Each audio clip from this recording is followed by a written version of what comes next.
Before the zombie virus outbreak, I was so weak that I couldn't even lift a thing or carry a load on my shoulders. After the apocalypse broke out, I could take down a little zombie with just one stick. If that green tea bitch threatens me, then we'll just die together. A week before the zombie outbreak, my wealthy boyfriend kicked me out of the villa. The reason was that he had slept with my green tea best friend. He threw me a check for 1 million yuan.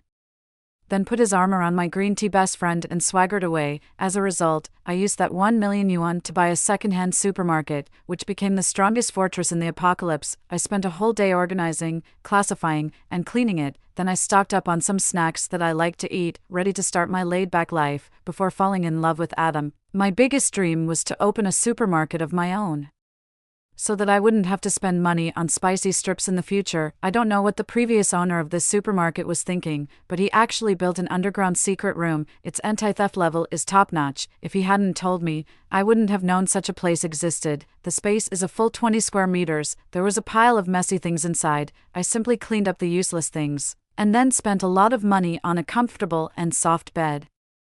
I planned to live in this supermarket from now on, and it would even save me the money for renting a place. The only downside was that there were no windows, just a small skylight, but fortunately, the ventilation system was quite good, so it wouldn't be too stuffy. But I never expected that this would save my life in the future. Given this, I simply went all the way and installed a solar generator. In the evening, I simply cooked a bowl of instant noodles. Since the supermarket hadn't opened yet, I locked the door early. I was chasing a drama when a push notification suddenly popped up on my phone. Riots occurred in a certain square in City A. Those scarlet words immediately piqued my curiosity and I clicked in. There was only a video less than 30 seconds long in the news. I could vaguely make out that in the crowd, a man suddenly went crazy and pounced on a woman. The woman struggled a few times and then fell still, and the man was quickly subdued by the enthusiastic onlookers. But just in the last second of the video, I suddenly saw something. I played the video again at a slower speed and carefully examined it. I suddenly noticed that the woman who had been bitten to pieces and was covered in blood suddenly sat up. A strong sense of unease instantly enveloped me. City A was actually very far from where I was, but for some reason, I just felt very uneasy. Maybe I had watched too many horror movies on a normal day, so I paid a little extra attention, but I didn't dare to tell anyone my speculation. I was afraid they would think I was exaggerating. The next day, I found a master to come to the door and reinforce the original anti-theft door with an additional layer of bulletproof material. Even that small skylight was replaced with thick bulletproof glass, and it was also the kind that prevents peeking. Then I spent a lot of money to buy dozens of large barrels of water. Fortunately, this was a supermarket, so it was quite normal to bring in these things. Subsequently, I rushed to the flower and plant market and bought some fully grown orange trees, blueberries, and strawberries. I also bought some vegetable seedlings. I gritted my teeth and took out a loan to buy 2 large fish tanks. In one, I raised dozens of fish that reproduced quickly. In the other, I raised hundreds of crabs. Even if things didn't turn out the way I thought, I could still sell these things later. After finishing all this, I locked the supermarket door tightly. For safety reasons, I even pasted a notice of closure and rental outside the supermarket. Then I nervously hid alone in the supermarket for 2 days, just when I was wondering if I had read too many novels and was just overthinking. A shrill scream suddenly came from the news that was being broadcast. In the next second, that beautiful female reporter was pounced on by a person covered in blood. There were people running for their lives everywhere on the street. As I expected, the zombie virus had really broken out. I secretly hid in the basement. After these few days of tidying up, this small basement had been transformed into a very cozy place by me. I specifically set aside half of the space for growing fruits and vegetables. There was also a fluorescent lamp installed above. It was brightly lit. I lay on the bed and turned on the surveillance camera outside the supermarket. I also saw the scene on the street. At this time, the neighborhood had fallen into chaos, and there were very few living people left. I saw a little girl being protected in her mother's arms and desperately running towards my supermarket, but she was still chased by 4 or 5 zombies. They bit her. The mother soon lost all signs of life. But 3 minutes later, she, with a blood-covered face, bit and killed her daughter in her arms. The little girl had tears all over her face, but she didn't struggle at all. I suddenly felt very sad. Maybe it was because I had no parents since I was a child, so seeing this scene touched me a bit. After humans turn into zombies, they will wander aimlessly on the street until they smell the breath of a living person, and then they will go crazy and attack again. And at this moment, there were no living people outside my supermarket.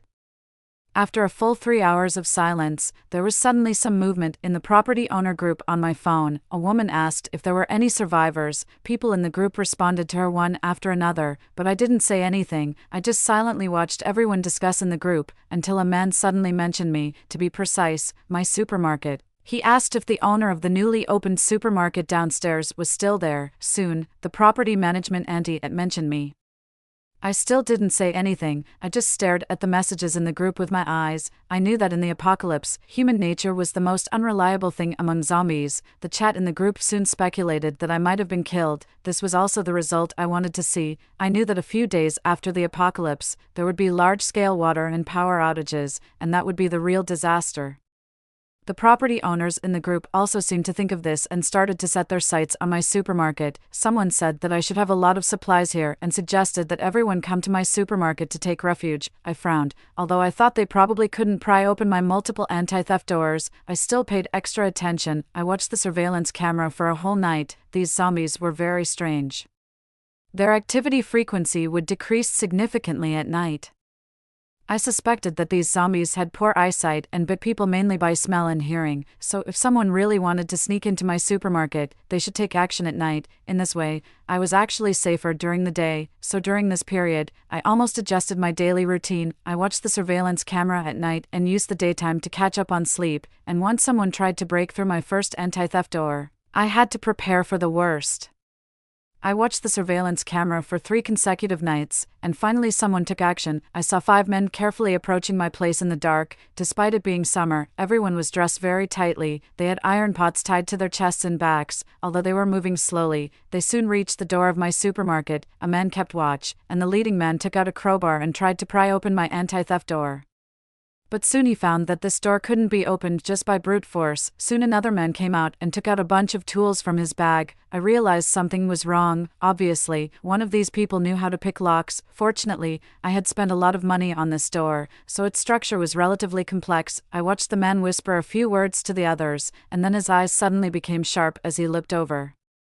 It was as if he was looking at me through the surveillance camera in the dark. I broke out in a cold sweat all over my body. That man seemed to have studied my door lock thoroughly, but for some reason, he didn't unlock it immediately. Instead, he led them away. The others seemed a bit dissatisfied, but they obediently left. Fortunately, they didn't encounter any zombies on the way. After they left, I walked out of the secret room, and then silently took out a bag of cement from the corner. I took a bucket from the shelf and mixed the cement and water in the right proportion. I didn't want to do this unless it was absolutely necessary, but now I had to seal the anti-theft door, so I summoned up my courage and opened the 2 innermost doors, and then applied the cement to the position of the door gap. I used up 3 whole bags of cement to seal the door tightly. I knew that once I did this, I wouldn't be able to go out for a short time. But it could also effectively prevent people outside from coming in, and when that group of people came again, it would completely expose the fact that I was still alive. 2. Just as the sky was turning a little bit light the next day, the zombie horde attacked again. I turned on the surveillance camera and leisurely cooked myself a bowl of instant noodles. I even added an egg and a small handful of green vegetables. It was a balanced meal. At this time, the network hadn't disappeared yet, and the discussions about zombies on the internet were overwhelming. Of course, there were also many people like me who discovered something was wrong in advance and made preparations early. Some people even broadcast live the scenes of zombie attacks on the internet. There were even some people who were courting death and doing food live streams. I watched that little girl show off her figure in front of the camera while eating lobsters voraciously. I secretly cursed her for being stupid. Then I noticed that the background of the building behind her was near my residential area. If I could find this, of course others could too. I thought about it, registered an anonymous account, and reminded her. The message showed that it had been read but not replied to. Obviously, she had great confidence in her own anti-theft door, but she underestimated human nature, now that it was a matter of life and death. If she wanted to seek death, I couldn't stop her. Sure enough, on the 3rd day, that little girl didn't go live again. I hope it was just that her phone was out of battery, but even a zombie wouldn't believe such words. A week after that group of people left, they came again, but now there were only 4 of the original 5 people left. I don't know what happened among them. During this period, I had been staring at the surveillance camera, and it made me feel very nervous all the time. I took a fierce bite of the freshly fried drumstick in my hand, and then stared intently at the surveillance camera. Then I saw the person at the end of the line suddenly stop and look at the surveillance camera again. This time, the glance was very brief, but I knew that he might have discovered me, but it didn't matter anymore. When the leading man saw the cement below, he suddenly pounded the door hard. The noise was quite loud, and it scared the people around him into quickly stopping him. Obviously, they had already discovered that there was still someone inside. Maybe they were afraid of attracting zombies, so this group of people could only leave. I secretly let out a sigh of relief, but half an hour later, the property owner group exploded. The people who had lost their minds started scolding me. Those with a bit of reason started begging me. There was even a little boy who added me and desperately wanted to be my boyfriend. I couldn't help but take a look at the photo he sent. To be honest, he was quite handsome. A man said that his wife was pregnant and about to give birth, and he begged me to share some food with them. I knew that these days, they must have searched all the supermarkets and convenience stores near here. They probably didn't dare to go to places far away. Now that their food was all gone, my relatively large supermarket had become their only hope. I still didn't say anything, but I didn't leave the group either. I needed to stay in the group to eavesdrop on some information based on their discussions. What I didn't expect was that 5 days later, this group of people came again. This time, there were a full 10 of them. There was even a boy who looked like he wasn't even an adult, but the man who knew how to pick locks didn't come. I squinted my eyes, not knowing what they were going to do, but I soon found out. I had to say that there were really a lot of talented people in our residential area. They actually buried explosives in the weakest part of my wall. Obviously, these explosives were the result of what they had been tinkering with these days. The power might not be great, but the quantity was enough. It seemed that they were going to blow up the wall and then attract the zombies to bite me to death. This way, at night, the things in the supermarket could be taken by them at will, but this should also be their worst plan, because someone in the group had mentioned me again. Their bomb wouldn't explode until the next day, so they gave me one night to think about it. If I agreed to open the door, they could withdraw the bomb, but I knew that once I opened the door, this group of people wouldn't let me go either, so I decided to take a gamble. I moved all the food that was easy to store to the basement, especially the compressed biscuits and water. I moved as much as I could, until my basement was filled to the brim. I pondered for a moment and originally wanted to put some rat poison in the remaining water, but thinking that someone in the group said that his wife was pregnant, I gave up. Finally, I hid an alarm in the most hidden position of the cash register. This was the worst plan. Once someone discovered my secret room, I would pull the alarm to attract the zombies, and then use the zombies to drive them away or kill them. 3. I took one last look at the fish tank that I bought with a large sum of money. There were already some fry in it. I fished out these fry and raised them in a basin. Then I stuffed all the most expensive food in my supermarket into my stomach, trying to eat as much as I could. Then I cooked all the crabs and put them in the secret room, ready to nibble on them at night. There was also a small toilet in my secret room, and now it was also filled to the brim.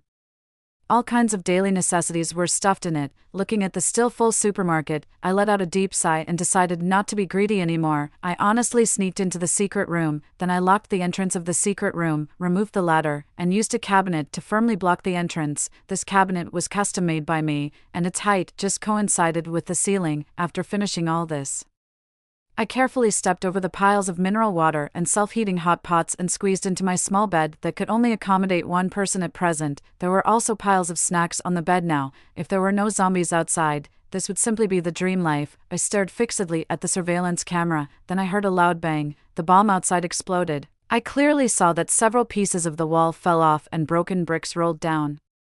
But this didn't have any impact at all. I mean, how could a few fireworks and firecrackers possibly blow up a wall? But soon I couldn't laugh anymore, because I clearly saw that there were actually several speakers hidden behind the bomb. As the music sounded, dozens of zombies came running over when they heard the sound. I finally understood their plan. Their bomb couldn't actually blow up my wall, so they planned to attract the zombies to directly crash into this place, and they succeeded.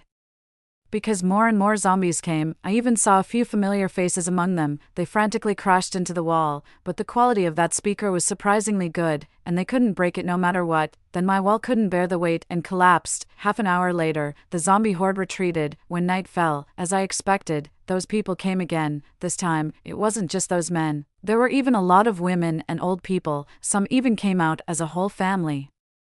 all for the purpose of getting more food. I saw them carefully climbing in through the hole, and then they frantically stuffed food into their arms. Some people even started eating on the spot. My few fish didn't escape either. In the face of such abundant supplies, this group of people started fighting, but there were also some people who remained rational and left quickly after getting enough, and there are always greedy people in this world. During the scuffle between two men, one of them was scratched on the thigh by a broken can on the ground. The smell of blood quickly filled the air. Then, there was a rustling sound not far away, but the people who were busy grabbing supplies didn't notice. Soon, several zombies surrounded them. This group of people started running for their lives frantically, but there was only that one exit in my not very big supermarket. The zombies kept pouring in through the hole, and the smell of blood quickly attracted more zombies.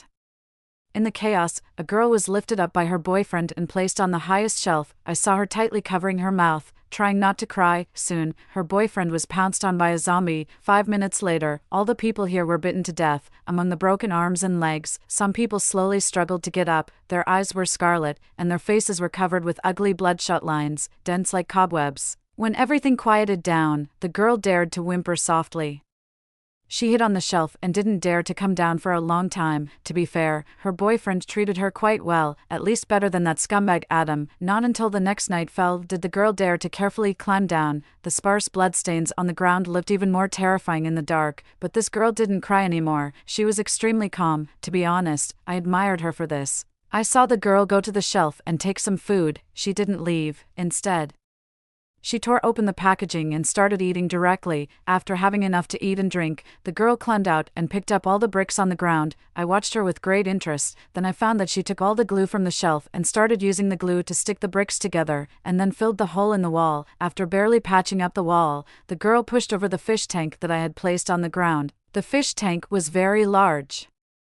She scooped out all the water in it with a basin before she could barely move it. After using the fish tank to block the hole, she smeared the remaining glue on the edge, then she poured all the water back in. To be honest, this method could only barely block the zombies, but it couldn't block those people. They would definitely come back, because the food would run out sooner or later. I didn't know why the girl didn't leave, but as long as she didn't leave, I could only hide in the secret room.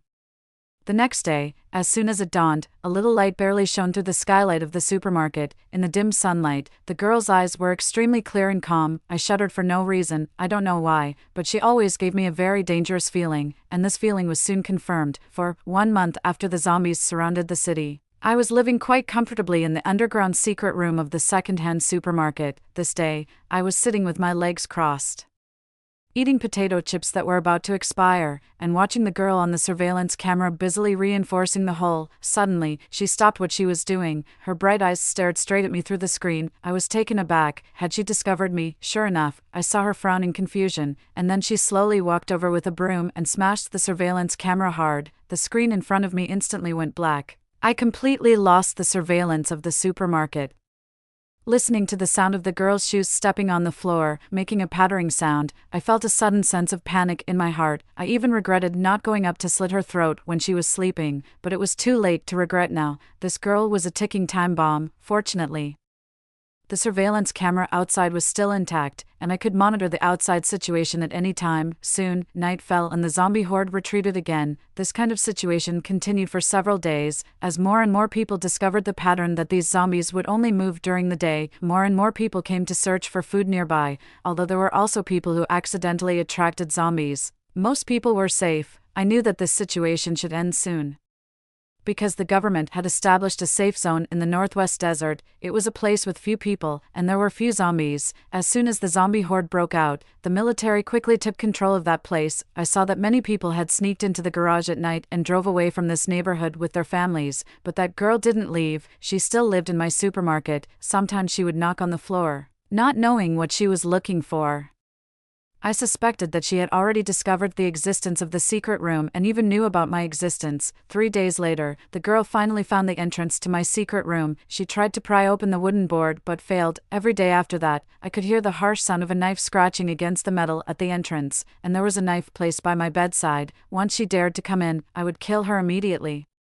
On the 3rd day of the girl's persistent attempt to pry open the floor, suddenly, the sound of a car engine came from outside. I was horrified to see through the surveillance camera that 4 big men got out of a van, and 2 of them had tattoos on their arms. What made me feel even more chilled was that they were actually carrying guns. The men quickly discovered the hole in the supermarket wall and easily removed the bricks that the girl had painstakingly pieced together. As for that fish tank, in the face of absolute power, it was simply worthless. After they went in, I had no idea what was going on inside. I could only vaguely hear some voices of conversation, but the sound insulation here was quite good, so I couldn't hear clearly what they were saying. Just when I was at a loss, the entrance to the secret room began to be pounded furiously. They seemed to have covered part of the sound with a towel. I could only hear a muffled thumping sound above, like a hammer hitting my heart little by little. Obviously, that girl had betrayed me. Without hesitation, I pressed the alarm that I had locked in the cash register safe. The sound was very loud, and I could hear it even in the basement. Then I saw through the outside surveillance camera that zombies began to come running when they heard the sound. The knocking sound above the secret room also stopped, and only the sound of flustered footsteps remained. To my surprise, they were smarter than I thought. I saw two men run to the car, and one of them was holding the safe with the alarm in it. Then the car ran over the approaching zombies, splashing a spray of blood and flesh. These two men actually chose to drive away to lure the zombies away. At this moment, I knew that I was finished. My mind began to race. About half an hour later, I heard the sound of a blunt object hitting the door above again. Soon, the sound of the car came again. It seemed that the two men had successfully shaken off the zombies and thrown away the safe with the alarm in it. With the addition of these two men, I heard the door of the secret room begin to creak. The wooden cabinet also began to shake slightly. The fear at this moment was even stronger than when the zombie outbreak first occurred. I forced myself to calm down and then stuffed all the heavy objects I could find into the cabinet, trying to increase its weight. But those people seemed determined to find me. I heard a man let out a soft exclamation, and then the sound of a chainsaw was heard. Fortunately, the people beside him stopped him in time, because this might attract the zombies. Soon, all of them got into the car, but for some reason, the car didn't start immediately. Soon, I knew the answer, because the sound of the chainsaw sounded again the next second. At the same time, that girl also got into their car. The car parked quietly on the side. I was horrified to find that the zombies were coming again. At this moment, I felt that these zombies were like monkeys being played with, but soon I couldn't laugh anymore, because the chainsaw had penetrated the wooden board of the cabinet through the gap they had pried open, and wood chips were falling down swishingly. My heart also gradually cooled down. I knew that I couldn't escape. 5. When they dragged me out, I only saw a lot of zombie corpses on the ground. The men were all covered in blood and looked a bit. The leading big man lifted my chin, looked at me left and right, and then stood up and indifferently ordered his subordinates, "Let's go." I knew that he didn't intend to kill me, but if I was left here, I definitely couldn't survive, so I could only bite the bullet and stand up, looking straight into the big man's eyes. "You have to take me with you." He seemed to be a bit interested, looking at me with a playful look in his eyes.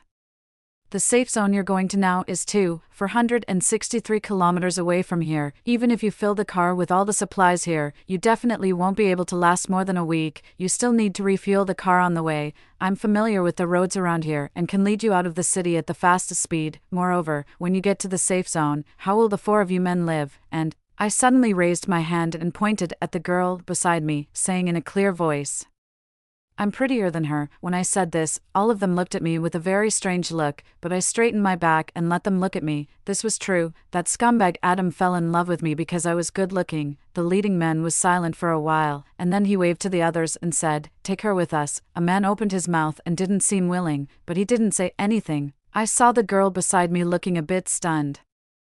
Then she almost ran and hugged the leg of one of the men, raising a pitiful face with tears in her eyes. "Andrew, what about me?" The man called Andrew was a thin man wearing glasses. He looked a bit hesitant and then said to the leading man, "Brother Chu, why don't we take Zara with us too? She's thin and doesn't eat much, and the idea just now was also proposed by her." The man called Brother Chu nodded and slightly raised his chin. "Take her." While they were talking, I had already helped carry several boxes of food to the car. I could even vaguely feel the sharp gaze of Brother Chu on me. I didn't know which words convinced him to keep me. After we loaded the car with a full load of food and daily necessities, we got into the van. Since many positions in the car were filled with things, there was no space left for me and that girl. The girl named Zara sat on Andrew's lap. I was held in the arms of a muscular man with a stronger build. The man called Brother Chu was in charge of driving. The remaining man sat in the passenger seat and was responsible for giving directions with a map. The car hadn't driven for long when I heard the girl's soft gasps beside me. I turned my head and saw that Andrew had already put his hand into Zara's clothes. I looked at the man holding me nervously. There were a few rare blushes on his dark face, but he didn't do anything. This made me feel a bit at ease, but I still remained highly nervous throughout the journey until we drove to a service area and took a short rest there. This was a service area on the highway, so there were very few people around. They patrolled around with their guns, after finding no zombies, while I was busy serving tea, water, massaging their legs and shoulders for these masters. That Andrew couldn't wait to hug Zara and rush into the restroom of the service area. After a while, Zara's faint moans came out. I pretended not to see anything and continued to serve them attentively, lighting a fire and cooking for them. The muscular man holding me seemed to be unable to stand it and wanted to come and help. I also persuaded him to stop. I knew that in this team, I had to show my value. Otherwise, like Zara, in normal times it would be okay, but when in danger, she would be the first one to be abandoned. Of course, the second one would be me. After preparing the food for them, I took a dagger and silently patrolled around. I replenished some missing supplies on the car and filled the car with gas. I also filled the empty gas cans on the car with a full load of gasoline, filling 2 large cans. After finishing all this, I found a still usable faucet and filled a small bucket with clean water. I carried it around and washed the arms and necks of the 3 brothers that were exposed outside. I could feel that the man who didn't agree to take me with him at first had changed his look at me. I didn't dare to wash my face. I just washed my hands and neck. Then I took off my shoes and socks and washed my feet. At this time, I felt a burning gaze. When I looked back, it was that Andrew. He looked very proud at this moment. His eyes were staring straight at my exposed feet after washing. They were fair and delicate. I quickly stuffed my feet into my shoes, not even having time to put on my socks, and then ran away in a hurry. Andrew didn't chase after me, but the way he looked at me was very disgusting and blatant. When I got back to the car, they had all finished resting and were ready to set off. During the rest just now, I also figured out the identities of these people. They were all neighbors in the same residential area. The muscular man holding me was called Alex, and he was a policeman. The gun was also obtained by him. The leading brother Chu was called Adrian, Andrew was still Andrew, and the other man who didn't like to talk was called Arthur. As for that girl, her name was Zara, and she was a junior and senior schoolmate of Andrew's in university. Later, I heard from Alex that Andrew had chased after Zara a few years ago, but Zara didn't like him. Who would have thought? I secretly glanced at Zara and couldn't help but admire her a bit. She was really a capable person who knew how to adapt. At this time, I accidentally met Andrew's gaze and suddenly felt nauseous. In this team, Adrian was the most unpredictable, Alex was the most innocent, and Arthur was cold on the outside but warm on the inside. Only Andrew was an idiot with dirty thoughts in his head. That night, we found a relatively quiet service area to rest. In order to prevent someone from running away with the supplies in the middle of the night and also to prevent any danger, we all squeezed into one room to rest. But in the middle of the night, someone crept up to me. I was woken up by being touched. When I woke up, I saw Andrew's glasses shining with a cold light. One hand was tightly covering my mouth, the other hand was clumsily unbuttoning my clothes. This pervert. After I reacted, I directly kicked him with all my strength. When I was in university, because of my interest, I joined the Taekwondo club. My strength was accurate and fierce. Sure enough, the next second, Andrew's pig-killing scream rang out in the night. The others were also awakened one after another. I took the opportunity to quickly get up and hide behind Alex. Then I pinched my thigh hard. The pain made me squeeze out a few tears. I hugged Alex's waist and kept crying, making him a bit at a loss. As a policeman, his sense of justice made him despise Andrew's behavior. I saw Adrian's cold gaze sweep over. I subconsciously shrank my head again. These people might have all been good young men before, but the apocalypse would only magnify people's bad qualities infinitely. After all, in the apocalypse, not to mention rape and plunder, even if someone slit another person's throat in public, no one would say anything. Therefore, after the incident was exposed, Andrew behaved extremely calmly.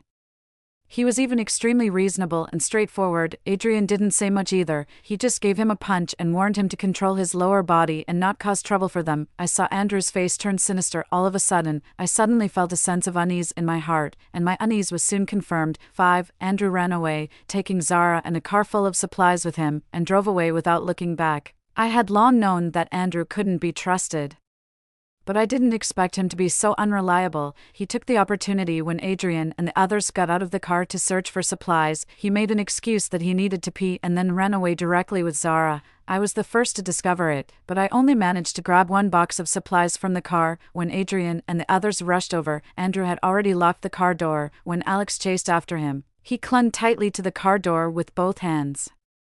but was dragged for dozens of meters. There were bloodstains all over his arms from being rubbed by the coarse sand. Looking extremely embarrassed, I opened the box of supplies that I had snatched from the car, only to find that it contained half a box of toilet paper, and the other half was filled with sanitary pads. Under Adrian's lip that was like looking at a fool, my face instantly turned red. Alex cursed Andrew.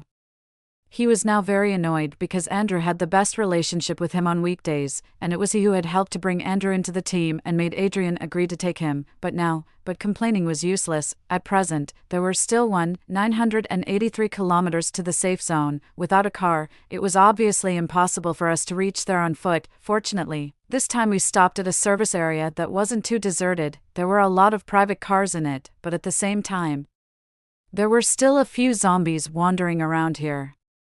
This was also the reason why Adrian and the others didn't dare to shoot to stop Andrew just now. In case they didn't stop him and attracted the zombies instead, they would really be wiped out. Fortunately, the number of zombies here wasn't large. Roughly estimated, there were only about a dozen, but at present, the most important thing was that we weren't sure if there were other zombies around and whether they would come over when they heard the sound. Moreover, the bullets in their guns added up to only 10 rounds left. If they couldn't shoot the zombies in the head with one shot, it would be a complete waste of bullets. At this time, Arthur, who had been silent all this time, suddenly stood up. He decided to be the one to attract those zombies alone. The rest of us would go to find a car and then pick him up. This decision was very dangerous. Once we didn't pick him up in time, or someone had ulterior motives like Andrew on the way, Arthur was completely putting his life in our hands. I thought for a while and finally didn't say anything. Alex seemed to want to say something, but was held back by Adrian. Arthur ran a long way, until his figure shrank into a small dot. He suddenly pointed to the sky and fired a shot. The zombies all raised their heads when they heard the sound,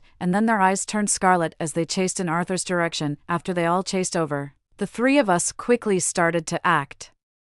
Logically speaking, I was just there to make up the numbers, because my relationship with these people wasn't deep. I also didn't know why they were still willing to take me with them. In fact, it would have been the best for me to be the one to attract the zombies just now, but it was me who unexpectedly found a car that could start first. 6. I glanced at Adrian, who was a few minutes away from me, and my eyes suddenly became determined. Then I resolutely opened the car door and sat in the driver's seat. As I started the car, I roughly looked at the direction in my mind, and then stepped on the accelerator hard. The car roared and shot out like an arrow, leaving the bow, kicking up a cloud of dust. In the rearview mirror, I could vaguely see Adrian's gradually cold eyes. When the car ran over the body of the first zombie, the wheels made a creaking sound that made my scalp tingle. I stepped on the accelerator to the bottom, but my heart was pounding wildly. A zombie rushed over, with its two eyeballs protruding and clinging tightly to the car window. I was startled, but I didn't let up on the accelerator. The zombie was quickly thrown out, and I finally reached Arthur's side. At this moment, he looked very miserable. A large piece of the clothes on his back was torn off, but fortunately, there were no wounds. While I stopped, 2 more zombies rushed up. Arthur shot them in the head with a single shot, and then quickly opened the car door and jumped in. I stepped on the accelerator again almost the moment he sat down, causing Arthur to almost be thrown out as he lost his balance. He gave me a slightly resentful look, but didn't say anything. Now wasn't the time to chat either, because the remaining 5 zombies had already chased after us. I couldn't go back to pick up Adrian and the others anymore. Now I had to lead these 5 zombies away with Arthur. Later, Arthur described me at that moment as if I had taken 2 pounds of marijuana. When I parked the car in front of Adrian and the others with a drift, Alex's mouth opened so wide that it could fit an egg. Then I proudly raised my eyebrows at the 2 of them and said, "Get in the car." The next second, Adrian opened the car door and threw me out of the driver's seat like lifting a little chicken. What an ungrateful bastard. But the reason I saved Arthur wasn't because I had a sudden burst of kindness or my conscience hadn't been completely lost. I simply knew that I couldn't reach the safe zone on my own, and Adrian and the others seemed to be pretty good people to rely on. At least Alex and Arthur were nice guys. After Alex filled the car with gas, he filled 2 more barrels of gas. This place must have been raided by someone before, so there weren't many supplies.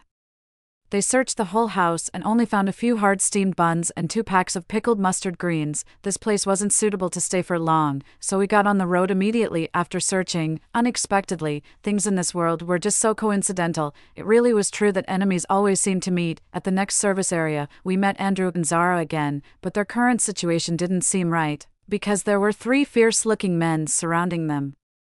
It seemed that they had been robbed. Adrian and the others had nothing to lose, as we had no supplies, so we weren't afraid of being robbed. The three big men glared at Adrian and the others a bit fiercely, but in terms of numbers, we were about the same, so we managed to get along peacefully. We even chatted a bit off and on. As for Andrew, except that Alex was a bit angry at first, Adrian and the others completely ignored Andrew and Zara.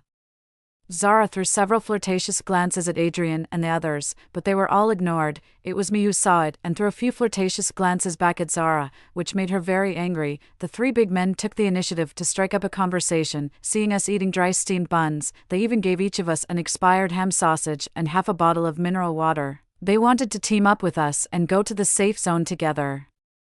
Adrian raised his eyelids when he heard this and looked at Andrew with interest, then said that he didn't want to be with a despicable person. The intention of the big men was obvious to everyone. He wanted to use the supplies in his hand to make Adrian and the others work for him, and when there was danger in the future, Adrian and the others would have to be the first to go, and in the apocalypse, who would hand over their back to someone they didn't know at all?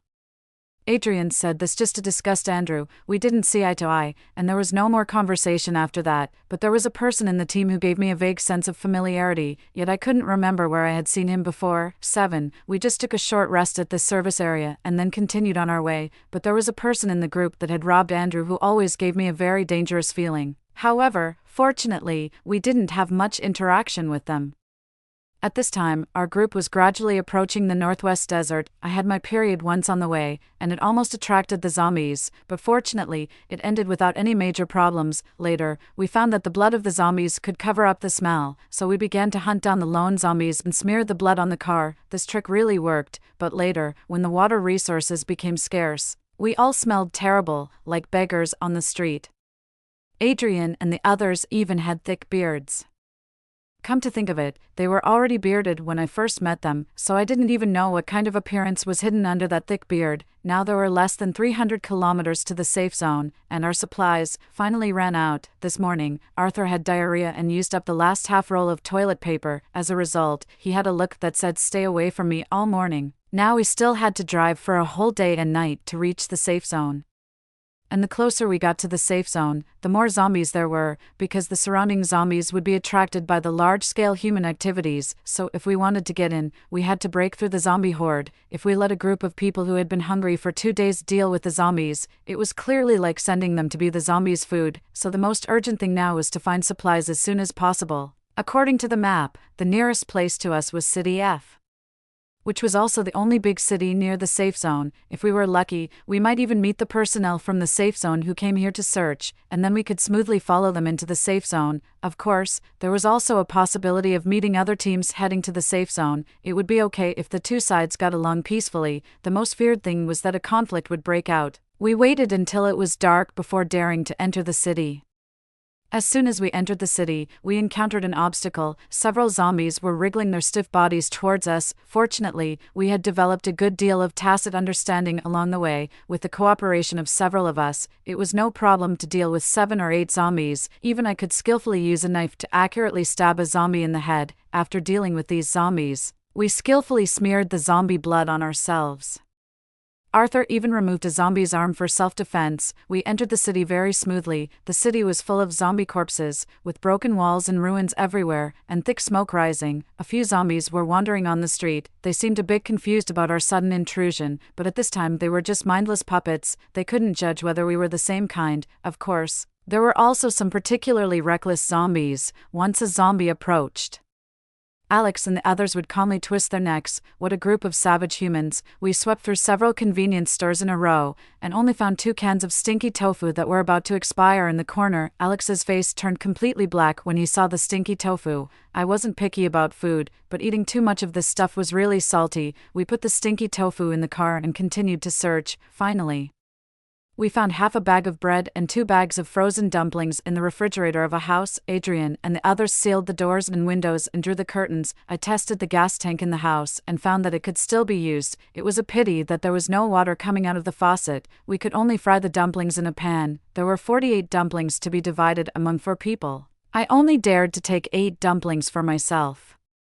Alex looked at me and picked 2 dumplings from his own bowl and put them in mine. When I met his confused gaze, he just scratched his head embarrassedly and said that he couldn't eat so many, but the next second, Adrian picked the 2 dumplings from my bowl. Just right, I don't have enough. At that moment, I wanted to kill Adrian. 8. After our short rest, while it was still not dawn, we searched several more houses. Fortunately, we found 3 packs of spicy strips and a box of expired crispy noodles. I almost cried with joy when I saw the spicy strips. There was also half a bag of flour and 2 cans of cola, but we couldn't eat the flour directly, so we had to sacrifice the 2 cans of cola and pour them into the flour. We made 8 big pancakes on the spot. Adrian and the others also managed to gather a box of gasoline from the cars on the street, just as we were almost done searching and ready to retreat.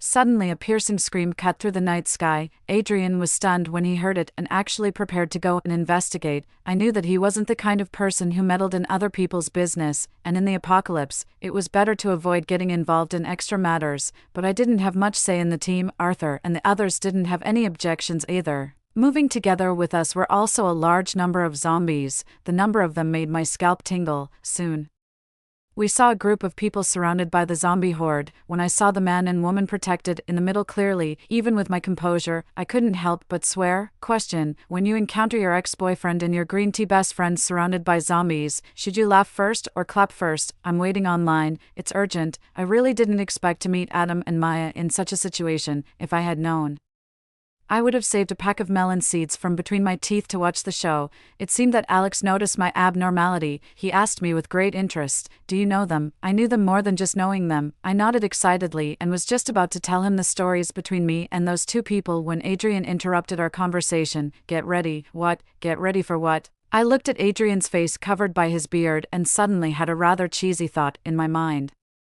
Then I met Adrian's extremely determined eyes. "Save them, Adrian. Are you out of your mind?" I looked at him coldly. I didn't expect that there was such a saintly person like Adrian in our team. "You can go and seek death if you want. I won't stop you, but we won't accompany you to die for someone we don't know, unless you can give me a reason why we have to go." "Yeah, Brother Chu, even if you want to let us accompany you to die, at least let us die knowing why, right?"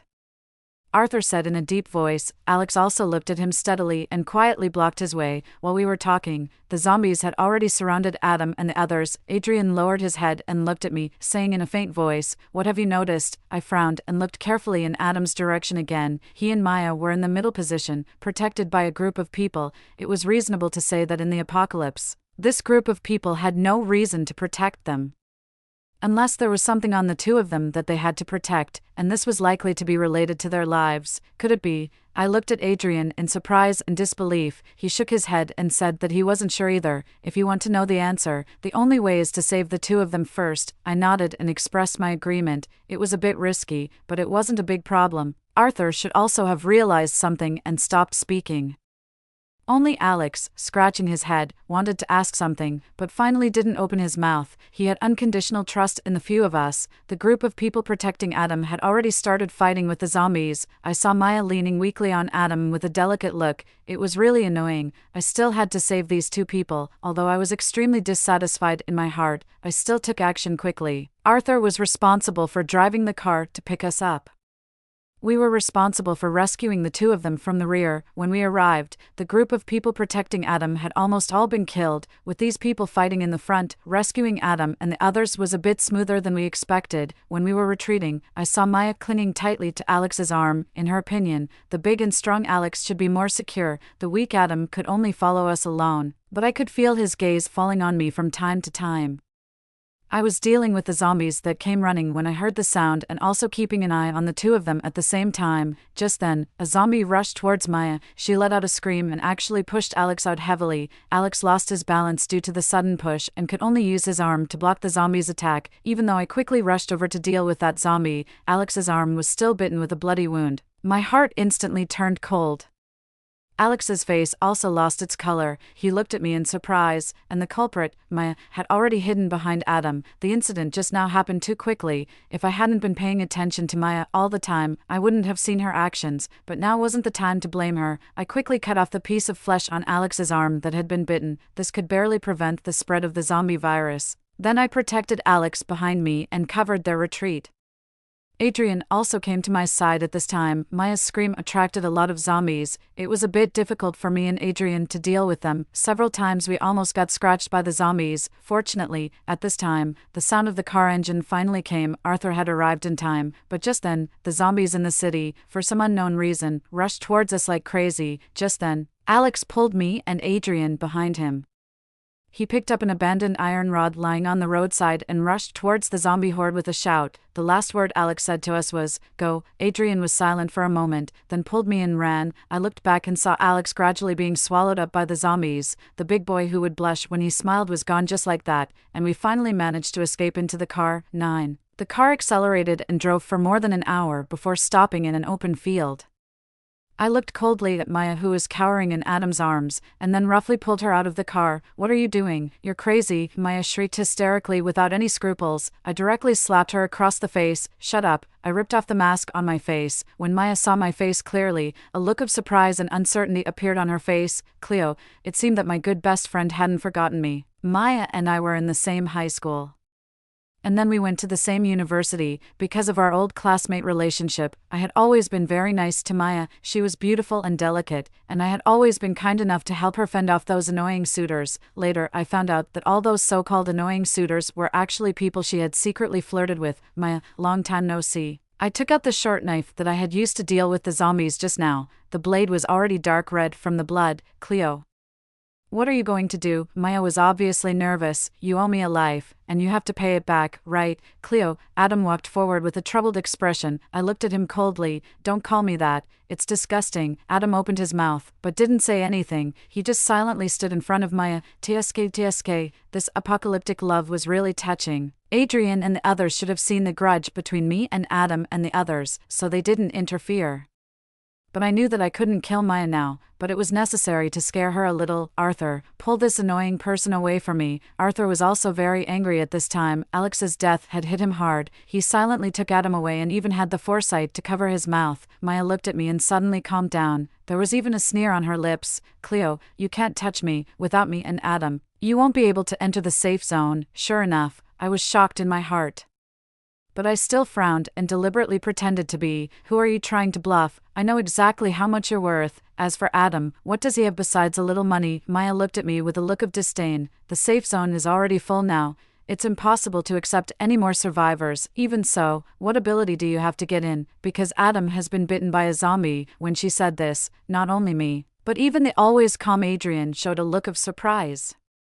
Arthur directly opened Adam's clothes, and sure enough, he found a ferocious bite mark on his arm. There were black lines all around it, looking extremely terrifying. Since Adam hadn't turned into a zombie after being bitten, it meant that there was already an antibody in his body, and taking him with us was equivalent to having a human-shaped pass, because the antibody meant the possibility of cracking the zombie virus. No wonder that group of people had desperately protected these two, however. I looked at Maya coldly. "What does Adam having an antibody have to do with you?" Maya raised her head at this, her eyes filled with a taunting smile. Then she gently placed her hand on her belly. "What do you think?" she said, looking at me provocatively. I didn't expect that in this apocalypse, they still had the energy to conceive a child, but I really couldn't touch her now. After all, the little life in her belly was innocent. Even Arthur gently shook his head at me. My eyes suddenly felt a bit sore. A sense of powerlessness welled up in my heart. I suddenly remembered that a long time ago, we had encountered an attack from a group of people. There was a very thin boy in that team, with a face, just having come of age. At first, we didn't take him seriously and didn't kill him, but he secretly led the zombies over at night, almost causing our entire group to be wiped out. Later, when I wanted to kill him, Alex stopped me. I didn't understand why at first. Alex told me, "Cleo, even in the apocalypse, don't let yourself fall into the darkness." I still remember when he said these words. The light shone on him. Alex was surrounded by a warm golden light all over. Alex, he was really a very, very good person, and he was the first ray of light I met in the apocalypse. But now, my light was gone. How could I let Maya go? 10. We were now less than 30 kilometers away from the safe zone. From a long distance away, I could hear the zombies howling all night long. There was always a proud smile on Maya's face. Adam tried to talk to me several times, but I didn't even look at him. 3 hours later, we had reached the vicinity of the safe zone. There were already a lot of survivors who had come from various places gathered here, from what they said. We learned some news. It turned out that the real obstacle for them wasn't the zombies outside, but the people in the safe zone. They had attacked the gate of the safe zone several times, but the people inside refused to open the door no matter what. After such 2 attempts, they suffered heavy casualties, so they didn't dare to break into the safe zone again. But so many people couldn't just wait to die outside like this. However, at present, these survivors couldn't really trust each other completely, so no one took the initiative to break the silence, and they all looked at the people in other teams warily. But everyone couldn't keep like this forever. There would always be someone who would be the first to break the deadlock, but I never expected that this person would be Maya. Maya stepped forward gracefully, cleared her throat, and said, "Everyone." All of a sudden, everyone's eyes were drawn to her. At present, we can definitely make a deal with the people in the safe zone, because we have an absolute bargaining chip. There is already a person with an antibody in our team. When she said this, I secretly cursed her for being stupid, but I didn't stop Maya. Instead, I watched coldly as she continued, "As long as the people in the safe zone know this news, they will definitely let us in." She spoke with great confidence. There were some people around who were tempted, but still, no one took the initiative to speak. Maya wasn't embarrassed either. She continued to speak on her own. "Now someone needs to deliver this message, so I suggest." Maya paused and her eyes fell on me. "Cleo, you won't be unwilling, right?" I laughed coldly. "Maya, you say there is an antibody, but who knows if you're lying? Why would I lie? Besides, you all have seen, we saved you out of kindness, but you turned around and pushed me out to die in the apocalypse." Those who survived were all shrewd people. Everyone understood Maya's little scheme, so no one had paid attention to her just now. "Since you say there is an antibody, you surely won't be afraid of being bitten. In that case, we might as well just throw you out to deliver the message, right?" "No," Maya shouted shrilly, "the one with the antibody isn't me." "Oh." I looked at her with a half smile. Sure enough, she pulled Adam out of the team and rolled up his sleeve. The bite mark on his arm was ferocious and terrifying. Now the people around believed it, and there were whispers in the crowd. "It seems that you have a close relationship, everyone. We obviously can't hand over the antibodies so easily. Why don't I escort this lady to the safe zone to report the news?" The people didn't object to this. After all, they didn't have to go and risk their lives. Only Adrian opened his mouth as if he wanted to say something, but he didn't say it in the end. I gave him a cold look and didn't say anything more. It was Maya who flatly refused and insisted on staying here, but how could I give her a chance to refuse? After all, we still had a big score to settle, because it was related to their own lives. Maya was very quiet during this journey. I drove the car and didn't even spare her a single glance. The sound of the car quickly attracted the zombie horde. They chased after us in a rush. I stepped on the accelerator hard. The wheels ran over the heads of several zombies. I seemed to be able to hear the sound of their brains bursting. At this time, a zombie suddenly grabbed onto the car window. Maya was so frightened that she let out a scream. I directly stabbed a knife into her thigh. "If you don't want to die, shut your mouth." Maya glared at me resentfully and finally stopped screaming. Blood kept gushing out from the wound on her leg. The smell of blood quickly attracted more zombies. Maya looked at me in surprise and disbelief. "Cleo, you did this on purpose, didn't you?" She covered the wound tightly. I showed her a big smile with my white teeth. "Don't worry, you still owe me a life. I won't let you die so easily." The smell of blood attracted the large zombie horde, and they moved further and further away from the safe zone. At the same time, I saw a black SUV rushing towards the safe zone at high speed. This was exactly the plan that Adrian and I had come up with. The reason I brought Maya was to lead the zombies away from them. Maya seemed to have figured this out as well. She shrieked and rushed over to grab the steering wheel. I directly slashed a knife across her arm. Warm blood splashed all over me. In the apocalypse, my world had long been plunged into darkness. When I saw that black SUV successfully drive into the safe zone, my car finally ran out of fuel. The zombies quickly swarmed around the car. The car window shattered with a crash. Maya deserved to die, but the child in her belly was innocent, so let me pay for this little guy's life. I felt sharp teeth bite into my neck. It hurt a little bit, but soon I lost consciousness. I should be dead, right? When I regained consciousness again, I saw Adrian's rough face. He was bearded and looked extremely ugly, but why was I still alive? And what about Maya? When I woke up, Adrian quickly grabbed my hand. I saw that his eyes were red. What's going on? They didn't extract the antibody from Adam's blood. The reason he wasn't infected was that he received a transfusion of someone else's blood in a car accident. That person is the real carrier of the antibody. I remembered that when I was in a relationship with Adam before, he had a car accident and needed an emergency blood transfusion. Without hesitation, I gave him 400 milliliters of my blood. In the end, it turned out that I was the unlucky one with the antibody. Looking at the doctors in white coats walking towards me with excited faces, I knew that I was going to suffer a lot in the future. I had struggled in the darkness, but in the end, I became the light that saved the world. The world was really strange. Story 2. When the zombie apocalypse erupted and the world was reborn, my mother and I lay low in our fortress-like home, indulging daily in a variety of foods like hot pot, steak, and crawfish, never repeating the same meal in my past life. My kind-hearted mother shared our supplies with our neighbors. Unexpectedly, their gratitude did not manifest as we hoped. Instead, they not only robbed us of our supplies, but also pushed us into the midst of a zombie horde. The evil in human hearts proved far more terrifying than the zombies themselves. 10 days before the apocalypse, I was reborn, sitting at my desk at work. I stared at the date May 20th displayed on my phone, my heart pounding like a drum, struggling to believe that I had actually been reborn. Trembling, I dialed my mother's number. As soon as she answered, before I could even speak, I heard her tense and serious voice, "Elise, come home right now." I frowned in confusion. My mother was always gentle. Such a tone was unheard of before the apocalypse. Could it be? Hurriedly, I asked, "What's wrong, Mom?" After a pause, she spoke gravely.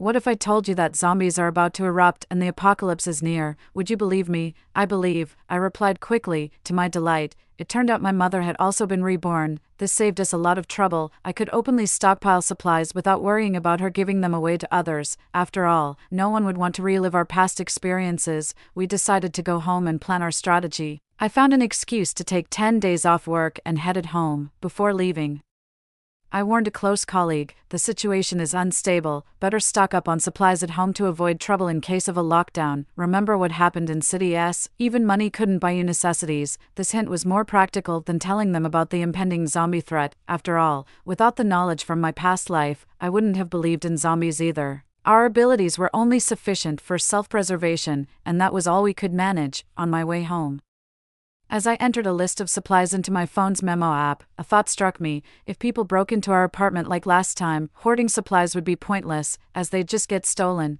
Thus, our first defense needed to be against our immediate neighbors, and only then against the zombies. I pondered our strategy. 2. When I got home, my mother excitedly handed me an A4 paper. "Look at the list of supplies I've made." At 45, she looked no more than in her 30s.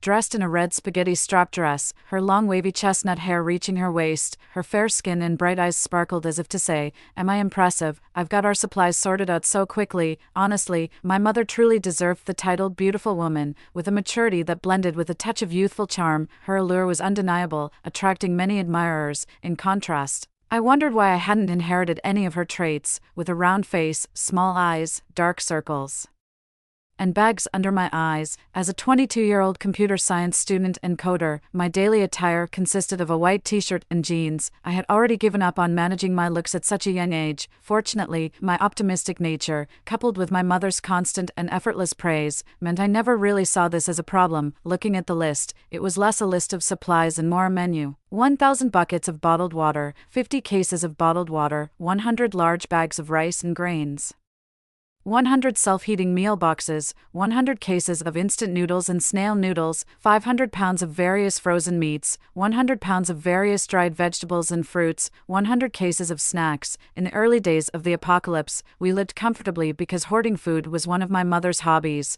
Although it was just the two of us, she often bought in bulk because it was too good a deal to pass up, which meant we often had more than we could eat and ended up sharing with our neighbors. Before the apocalypse, everyone liked us for this reason. After the apocalypse, however, they targeted us for the same. That's why I can leave cooking entirely to my mom. But I silently pulled out my phone and showed her the list I wrote on the memo on the way home: generator, solar and wind power systems as the electricity will go out in the apocalypse, medicine, anti-inflammatory, fever-reducing drugs, multivitamins, 50 boxes each, cat litter, 20 large bags.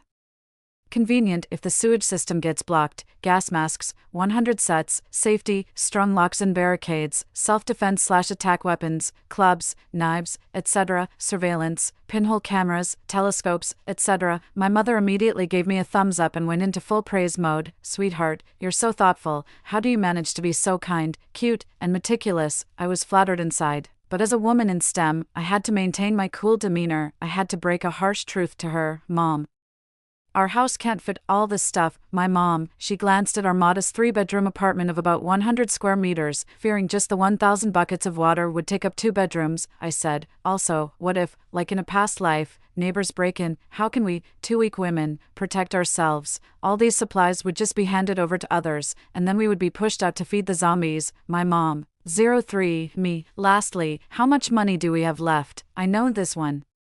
My mom immediately went to her room and brought back 3 bank cards. Before your dad passed away, he set up a trust with his life savings at the bank, transferring money to these 3 cards every month. This card is for my living expenses, 50,000 yuan a month. This one is for your tuition and living expenses, 20,000 yuan a month. And the last one is your dowry, also 20,000 yuan a month. Years ago, my mom was the cherished beauty of her family, and my dad was a short, unattractive man from a rural area. Their love story, which could fill a book, is simply the tale of a city girl falling in love with a country boy with potential. After overcoming numerous obstacles, the male lead eventually succeeded in his business, proving everyone wrong. If only my dad hadn't passed away. Looking at these 3 cards, and considering my mom's spending habits, I nervously asked, "Mom, how much is left?" My mom blinked guiltily, a bit embarrassed. I live paycheck to paycheck. I wasn't surprised at all and asked, "Did you use my card too?" My mom quickly said, No,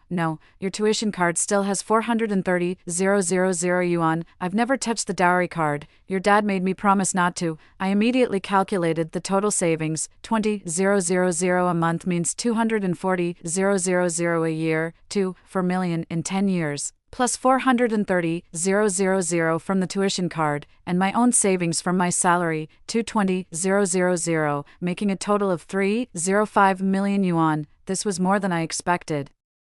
Truly a testament to my dad's foresight. I quickly turned to offer incense in front of my dad's memorial tablet. My mom asked, "So where are we going to put all this stuff?" After placing the incense, I turned to her and said seriously, "Mom, let's go back to Wealth Community." Wealth Community is a well-known upscale neighborhood in our city, where we used to live in a luxurious duplex at the top of the building. After my grandparents and dad passed away, it was just the 2 of us living in that lonely 600 square meter duplex. My mom often became sentimental when she saw reminders of them, and she cried throughout that year. If it hadn't been for me, she might have followed them in death.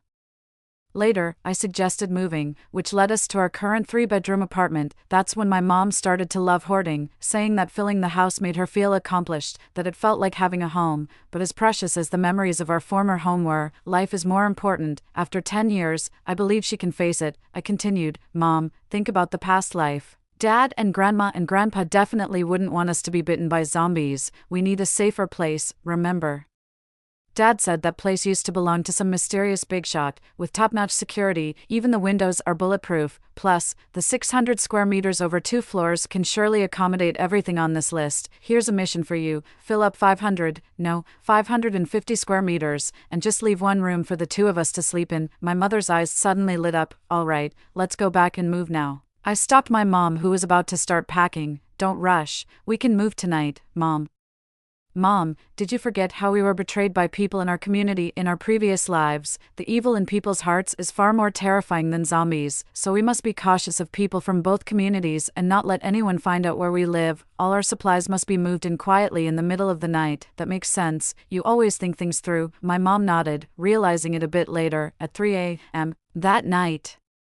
My mom and I packed a large suitcase with essential items and headed to the underground garage, opting to take the stairs instead of the elevator to avoid running into anyone familiar. Even though it's unlikely to encounter anyone in the middle of the night, one can never be too cautious in these apocalyptic times. Luckily, we live on the 2nd floor, and with me being strong, it wasn't much of a problem. When we reached the underground garage, I placed the suitcase in the car and walked to the driver's seat. "Elise, there are cameras," my mom suddenly warned me, looking terrified at the cameras in the corners of the garage. "If the property management or security discovers us, we're done for." I don't blame my mom for being scared. In our past life, it was they who led the looting of our supplies. In times of apocalypse, any exposure of resources could lead to disaster. I scoffed, pointing at the camera facing us. "Don't panic. Only this one works." My mom wasn't reassured. "But isn't it filming us right now? Too bad it broke half an hour ago." "Get in the car," I said calmly as I opened the car door. My mom hesitated for a moment, then got into the passenger seat. "Did you do this? I didn't see you go down." don't forget what your daughter does for a living. Hacking a few cameras is a piece of cake." My mom looked at me with admiration and whispered in awe, "You're too incredible. Even your dad wasn't as capable as you at your age." As we drove out of the garage, the barrier at the security booth automatically lifted, and I quickly drove the car out of the community. My mom, seeing the security guard fast asleep in the booth, relaxed quite a bit. Thank goodness he was asleep. It's not just luck, he sleeps like a log every night. As a software developer, I often work late and always hear the security uncle's loud snoring whenever I come back. However, getting into the wealth community wasn't going to be that easy. As a high-end community, the property management was not so lax. The duty officer was a young man, and cars needed a card to enter. Seeing me confidently drive in, my mom was as nervous as a startled bird. "Honey, why isn't he asleep?" Memories of the past constantly reminded her of the danger. She really didn't want to experience being torn apart by zombies again. I said, "Firstly, this guy is a new security guard, and we're wearing masks and wigs. It's late at night with poor lighting. He won't remember us. Secondly, his glasses are broken. He's practically blind right now." My mom looked at me, both suspicious and pleasantly surprised. "How did you know all that? You haven't fallen for him, have you?" I rolled my eyes at her. "Esme was swooning over him yesterday. She told me that a very handsome new security guard had started working in her neighborhood and even showed me a photo of him." "Esme is a colleague of mine." Mom looked skeptical. "But how did you know he wasn't wearing glasses?" "Me, because I bumped into him this afternoon, and I accidentally stepped on his glasses and smashed them." "Mom, I'm impressed. I really am." There was a discreet side door in the corner of the garage, which could only be opened with a card swipe. It led to an elevator, and you also needed to swipe a card to select the floor. The elevator went straight to the penthouse. I have to say, the previous owner must have been quite a figure to have a private elevator like that. This design has made us a lot safer. After returning to the penthouse, we only stayed briefly before leaving. As we passed the guard booth, my mom took a good look at the young security guard and then nodded affirmatively at me. "This young man is indeed quite handsome and vibrant, with sharp eyebrows and bright eyes. You might consider him." I was speechless. "Oh, come on, Mom, he looks about your age. I hope he hasn't dropped out of school to work. If you hadn't skipped a grade, you'd still be in university too." I answered casually. "He is a university student, just filling in for his dad temporarily." Mom's eyes lit up instantly, and I quickly added, "With doomsday around the corner, let's not think about the impossible." Mom, in the following days, we started moving supplies in earnest. While everything seemed calm on the surface, we were actually living in constant fear and tension. We had to be extremely careful during this process. Any exposure could not only ruin our painstaking preparations, but could also cost us our lives. During the day, Mom was responsible for placing orders online and maintaining the illusion that we were just staying at home, while I usually left early and returned late, keeping a low profile. Thus, I handled picking up and organizing the goods, storing them temporarily in a warehouse I rented between two neighborhoods. Whether it was deliveries from online orders or offline suppliers, everything was sent to this address. At midnight, we'd quietly move everything to the penthouse. This also prevented our actual address from being exposed. For safety, we used different rental cars every day and wore different wigs and outfits to avoid recognition. During the moves, I even used a robot called Little White, which my dad and I had developed to increase our efficiency, controlled by me. Little White extended its mechanical arms to load our supplies box by box into the elevator, and then from the elevator to the penthouse. The first 2 nights went smoothly. However, on the third night, while we were moving supplies in the wealth community garage, we suddenly heard footsteps approaching. Mom, who was keeping watch, rushed over to me, panicked. "It's over, that handsome guy is coming this way. What do we do?" 05. I pointed to the side door. "Go in there, and take Little White with you." Mom and Little White, upon receiving the command, quickly ran towards the side door. I closed the trunk of the car and followed them in. After closing the side door, I grabbed my laptop and quickly started typing. I soon accessed the garage's camera system. I saw the security guy enter the garage, look around, and then leave. Ensuring no one else was coming to the garage, I opened the side door and continued moving our supplies. Mom sat on the penthouse sofa, looking worried. "Elise, even though it's midnight and people usually aren't around, we can't guarantee that no one will come back late or suddenly decide to go out. If they take the elevator straight to the garage, they'll discover us." I rapidly typed on the keyboard, and after pressing the final key, A slight smile appeared on my lips. "We can definitely guarantee it, Mom. How can you be so sure?" I've already hacked into all the elevator and surveillance systems, and designed a security alert mechanism. As soon as someone presses the elevator button to go down, or when someone is detected heading to the garage, I receive an alert," I said, pointing to the Bluetooth headset on my ear. I continued.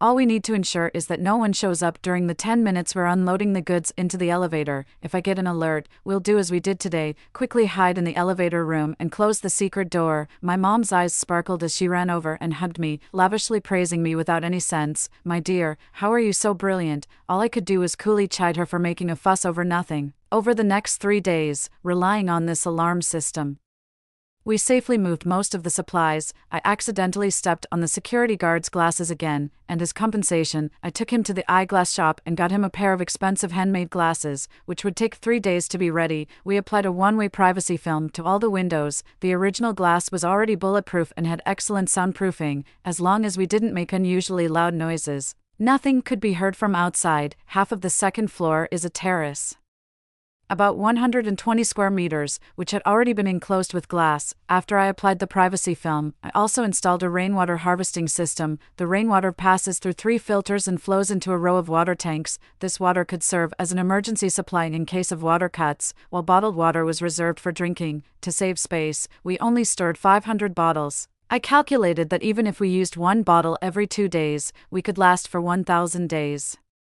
The balcony was used for more than just storing water. Besides the water tanks, which occupied 20 square meters, I reserved another 20 square meters for growing vegetables, so we could have fresh produce during the apocalypse. Additionally, I set aside 20 square meters for raising Muscovy ducks. Although Muscovy ducks lay fewer eggs than domestic ducks, they are quieter, and since it was just my mother and me, we didn't have high demands for egg production. In a corner, I partitioned 10 square meters for a dry toilet and a septic tank, which might be needed during the apocalypse. I had already prepared the materials and could build it slowly if necessary. In the following days, besides stocking up on supplies, I started installing various devices, such as solar and wind power systems and filters. During this period, news of rabies infections began to appear. I posted on forums that a new virus was invading, encouraging people to stock up on supplies.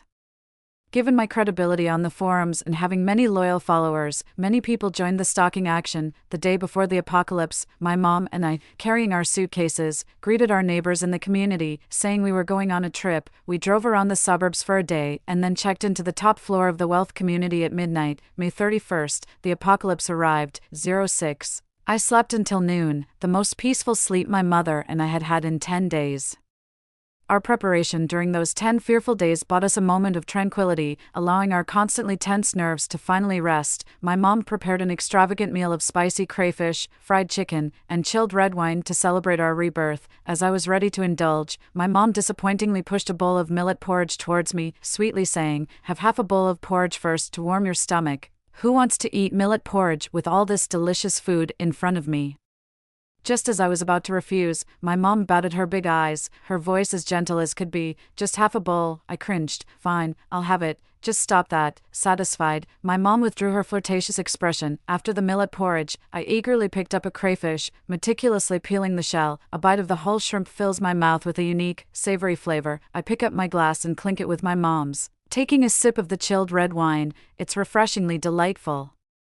Then I bite into a fried chicken leg. The crust is crispy while the meat inside is tender and fragrant, overwhelming my senses. After eating my fill, I check my phone and, just like before, the top headlines across all platforms are dominated by zombie outbreaks. The incidents of zombies biting humans have become too numerous to cover up. Someone had put together a timeline showing that the first incidents of people biting others, which occurred a month ago, were actually due to the zombie virus. Though at the time, everyone just assumed it was rabies, subsequent biting incidents occurred, and at that stage, only a few believed these were caused by zombies. Most still thought it was rabies, leading to widespread culling of stray dogs. Then, yesterday, a video went viral again. It showed a boy in white, trembling and crouching by the roadside. A young couple in pink passed by, and the girl, sensing something was off, approached and squatted down to ask him what was wrong.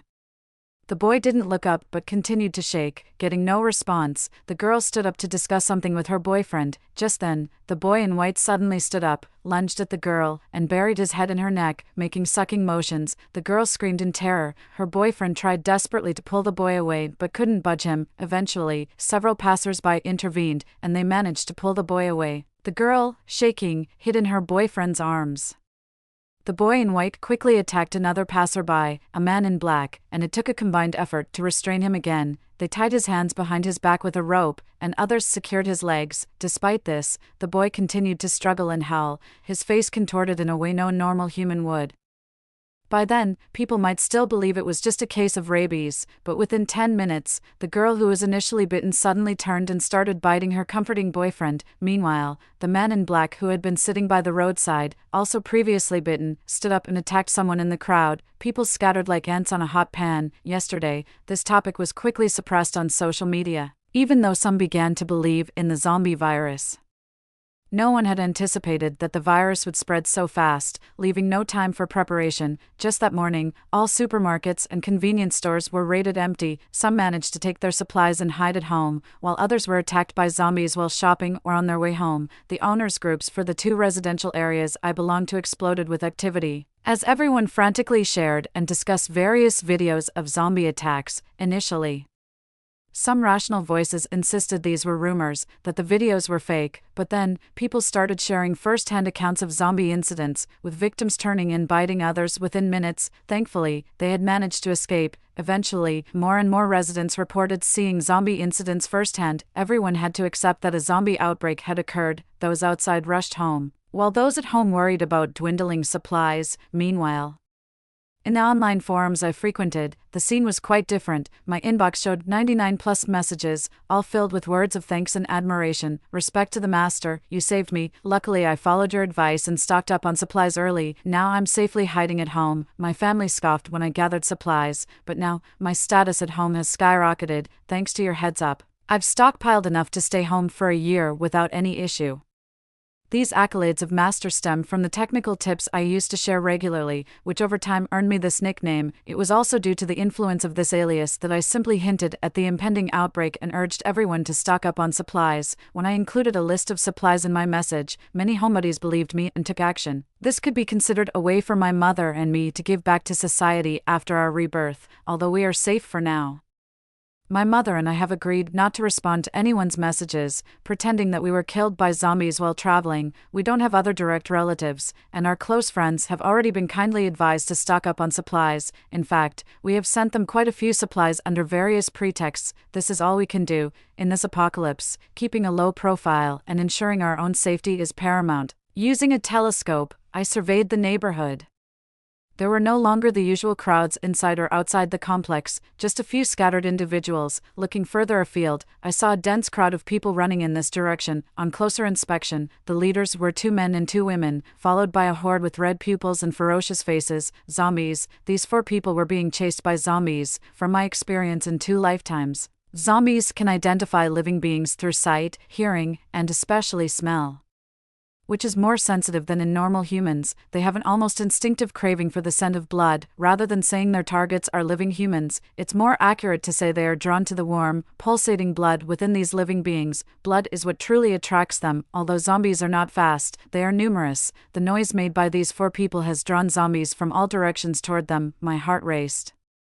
This undeniably drew all the zombies toward our complex. With such a large number, the entire complex might be doomed. The number of zombies was greater than I expected, converging from all directions toward the 4 individuals, forming an encircling mob which could potentially devour them before they reached the complex. I felt both relief and sorrow, relief that our complex might avoid disaster, but sorrow for these living beings. Realizing this, they changed their strategy and split into 2 groups. The couple dressed in white continued running towards our complex, while the other 2 ran in a different direction, somewhat diverting the zombies' attention. With 4 or 5 kilometers to go, the female seemed to be running out of strength, but fortunately, the male did not abandon her and kept pulling her along. Such solidarity at a moment of life and death was rare. I clenched my fists, hoping they could run faster.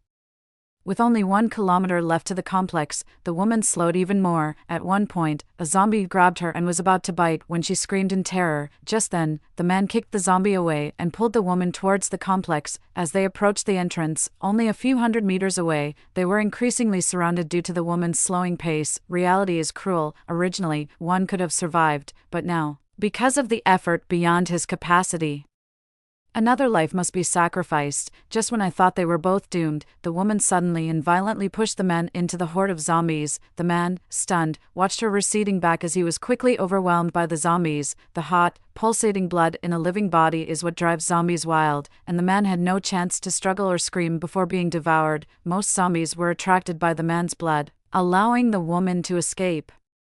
This moment starkly revealed the darker side of human nature. In the face of death, sincerity is tragically trampled upon. With the man drawing the zombie's attention, the woman safely made her way to the wealth community. Then I saw a familiar figure, the security guard whose glasses I had previously stepped on. He was wearing the handmade glasses I had custom-made for him, having interacted with him several times before. I knew a bit about him. His name was Cyrus.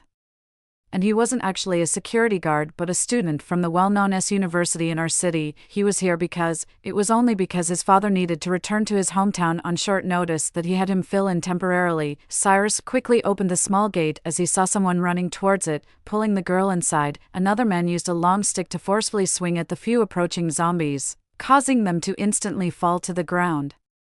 The group quickly vanished at the entrance of the complex. I don't know if it was just an illusion, but despite the privacy film, I distinctly felt that the unknown man glanced in my direction before he left. In that moment our eyes met. My heart skipped a beat. He was the stranger who had held us tightly in his arms when my mother and I were attacked by zombies in my past life. I had thought it was just a hallucination before I died, but seeing him now, I was sure it was him.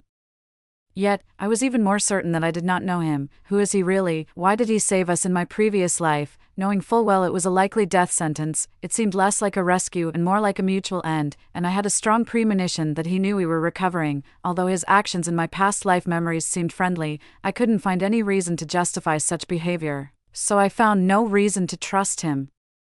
I quickly checked the security footage of the safety stair doors and the secret door in the underground garage over the past 10 days. These were the only two ways someone could access our current location, yet no one had shown up or tampered with these doors during our move. I racked my brains but couldn't figure it out. A gentle and sweet song came from the balcony. I walked over and saw my mom humming while watering the newly planted vegetables with a spray bottle. Mom, do you remember in our past life, when we were attacked by zombies, there was someone who protected us in his arms? I asked. My mom frowned, thinking back. Really, I only remember holding you. In the face of life and death in our past life, my usually gentle mother acted out of character. She fiercely fought off the zombies that grabbed me, desperately protecting me, feverish and weak, in her arms, under her protection. I managed to hold on a little longer, and at the brink of death, I vaguely saw a stranger's face as he held us tightly. Could it possibly have been an admirer of yours? Although I didn't believe an admirer would do such a thing for someone they hadn't won over yet, I couldn't dismiss any clues. My mom didn't believe it either. How could that be? Besides your dad, who would do such a foolish thing? Do you have a photo? No, I saw it through a telescope. I'll point him out to you next time. My mom nodded. No matter who he was, friend or foe. As long as I secured the two doors that accessed our hideout, we were safe. With this thought, I felt much more at ease. 09. Tonight, my mom made a crab meat pot. As soon as the lid was lifted, the aroma was irresistible, and the sauce bubbled in the pot. I picked up a crab leg coated in sauce, slurped off the sauce, then cracked the shell and sucked the crab meat and soup into my mouth. It was deliciously fresh and flavorful. Besides the crab, my mom added my favorite dishes like chicken feet, potatoes, and enoki mushrooms. The chicken feet were tender and tasty, delicious enough to lick your fingers. My mom watched with satisfaction as I smeared my mouth with sauce. She definitely played a big part in my current bucket waste. Accompanied by the occasional zombie howls outside, my mom and I sat on the living room sofa, drinking rose tea and watching TV shows. We only had a dim light on in the living room, with the privacy film in place, with the curtains fully drawn. We could relax and enjoy our tea while binge-watching our favorite shows. This practice served a dual purpose. It kept us hidden and protected us from zombies. Zombies dislike sunlight, moving much slower in it than at night, though they are not bothered by artificial light and are actually attracted to it. In the past, many had met gruesome fates due to their homes being exposed by light to hordes of zombies. Throughout the day, our community chat was buzzing non-stop.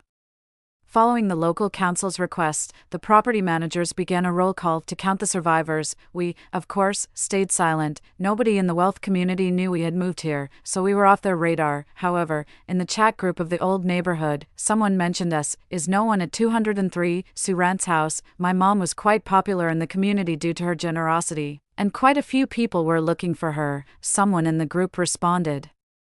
I heard her and her daughter talking about going on a trip for a few days yesterday morning. She hasn't responded to my private messages. Others chimed in. Yes, I saw them with their suitcases leaving the house. It's been a whole day without any news. I fear they might have. Oh my, such a nice family. How could this happen? I still have a box of snacks she gave us. I have some too. My family also received 2 big boxes of baby formula she gave for the kids, plus one, my mom. Looking at her phone, sighed. Thank goodness we went on that trip, otherwise it would be hard to stay silent now. I picked up the teapot and poured rose tea into our cups, reminding her, Mom, remember, you can't reply to anyone's messages, we can't expose ourselves or be too soft-hearted. After tasting the rose tea, my mom replied, Don't worry, I understand, I might not think of myself, but I have to think of you. I continued scrolling through my phone, feeling relieved, when a message from the Wealth Community Property Management caught my eye. It read, Urgent notice, all residents please turn off your lights immediately, zombies are attracted to light. For our safety, please ensure all lights are off. If you must use lights, ensure curtains are fully drawn so no light escapes. The message was sent 3 times, my heart raced. This wasn't an order from the local council, but directly from the Wealth Community Property Management. How did they know about the zombies' phototaxis on the very first day of the outbreak? What am I missing here? I reviewed the chat histories of both communities. The old neighborhood was as chaotic as in my past life, while the wealth community was much calmer, always managing to soothe and advise the panicked residents effectively. This alone didn't prove anything, as the property management in upscale communities is usually more capable. But their anticipation of the zombies' attraction to light was surprisingly prescient. Could it be? A thought suddenly struck me, and I turned to my mom. Mom, is it possible that someone else, like us, has been reborn, dressed in a white lace nightgown and excitedly abandoning her facial mask routine? My mom hurried over and sat beside me. It's not impossible. After all, if we could be reborn, so could others. Why? Did you discover something new? I shared my thoughts with her, her eyes lighting up. It looks like we're not the only ones who have been reborn. Judging by the current situation, if someone from the property management has been reborn, that could actually be a good thing for us. The better prepared they are, the safer we are. True, I replied, but in these end times, it's hard to tell friend from foe. My mom nodded. Right, as long as we don't step outside this house, we are safe. As the apocalypse loomed, my mother seemed remarkably unfazed. After a brief chat, she yawned and went off to sleep her beauty sleep. At that moment, I noticed someone in the group chat voicing the same doubt. How do you all know that the zombies are attracted to light? Soon after, others echoed this question. About 10 minutes later, the property management responded, Dear residents, the information about zombies being attracted to light comes from an insider in a laboratory. Although we cannot be completely sure of the reliability of this information, it's better to take extra precautions when lives are at stake. Judging by tonight's situation, our community has faced much less zombie intrusion compared to others, perhaps due to our lights-off measures. Please continue to be vigilant and don't let your guard down. The response from the property management seemed reasonable, especially since zombies had only erupted today but cases had been reported a month ago. Wealth Community is an upscale residential area inhabited by the affluent and influential, so it wouldn't be surprising if someone had access to insider information. Could it be that we are overthinking, and there are no other survivors? The night was deep, and after a long time of pondering without reaching any conclusions, I decided to simply go to sleep. Now we must adapt to constant changes. Compared to my previous life where the impending arrival of zombies kept me awake in fear, this time around our sleep was much better. Little White, the robot, connected to the community in the 2 gates leading to the roof, monitored for any anomalies and would alert me, allowing us to rest peacefully. Had a good night's sleep. The next morning, my mom was making pancakes early. She greased the pan, poured in the mung bean paste, spread it with a spatula filling the pan, then cracked an egg over it, breaking the yolk and spreading the egg mixture over the pancake. She sprinkled black sesame seeds, briefly cooked it, then flipped the pancake. She spread a mildly sweet and spicy sauce, sprinkled some scallions, placed a grilled sausage and a crispy biscuit, and finally rolled up the pancake and served it. Besides the pancake, my mom also prepared freshly ground soy milk, millet porridge, and cherries. Biting into the pancake, the crust wrapped around the crispy biscuit, mixed with the fragrant sesame and chewy grilled sausage. and just the right amount of sweet and spicy sauce. It was simply a heavenly delight. To have such a simple and delicious breakfast during the apocalypse was a true blessing. After eating, I picked up the binoculars to check the situation around the community. Soon, I spotted a figure both strange and familiar and immediately called my mom. "Mom, see if you recognize this person, the man in the blue shirt, in our past life. He was the one who held us in the zombie crowd." Unlike Cyrus's youthful sunshine, this man looked like a successful business professional, about 30 years old, with sharp features and a somewhat stern look. He wore a well-tailored dark blue shirt, looking strikingly handsome. Not to be paranoid, but in these apocalyptic times, why would he bother dressing so sharply? For whom? My mom peered into the lens for a long while without stopping, prompting me to ask, "Well, do you recognize him?" My mom slightly furrowed her brows, turned to me, and asked, "You said he was holding us in a crowd of zombies in our past life?" I nodded, yes. She still looked puzzled. "I've definitely seen this man before, but I don't really know him well," I urged. "What do you mean?" She explained. "About 2 months ago, your Aunt Susu and I hosted a charity party to raise funds for children in mountainous areas. I was in charge of hosting and some front desk communications. By 10 p.m., I was quite tired and just wanted to wrap up and go home.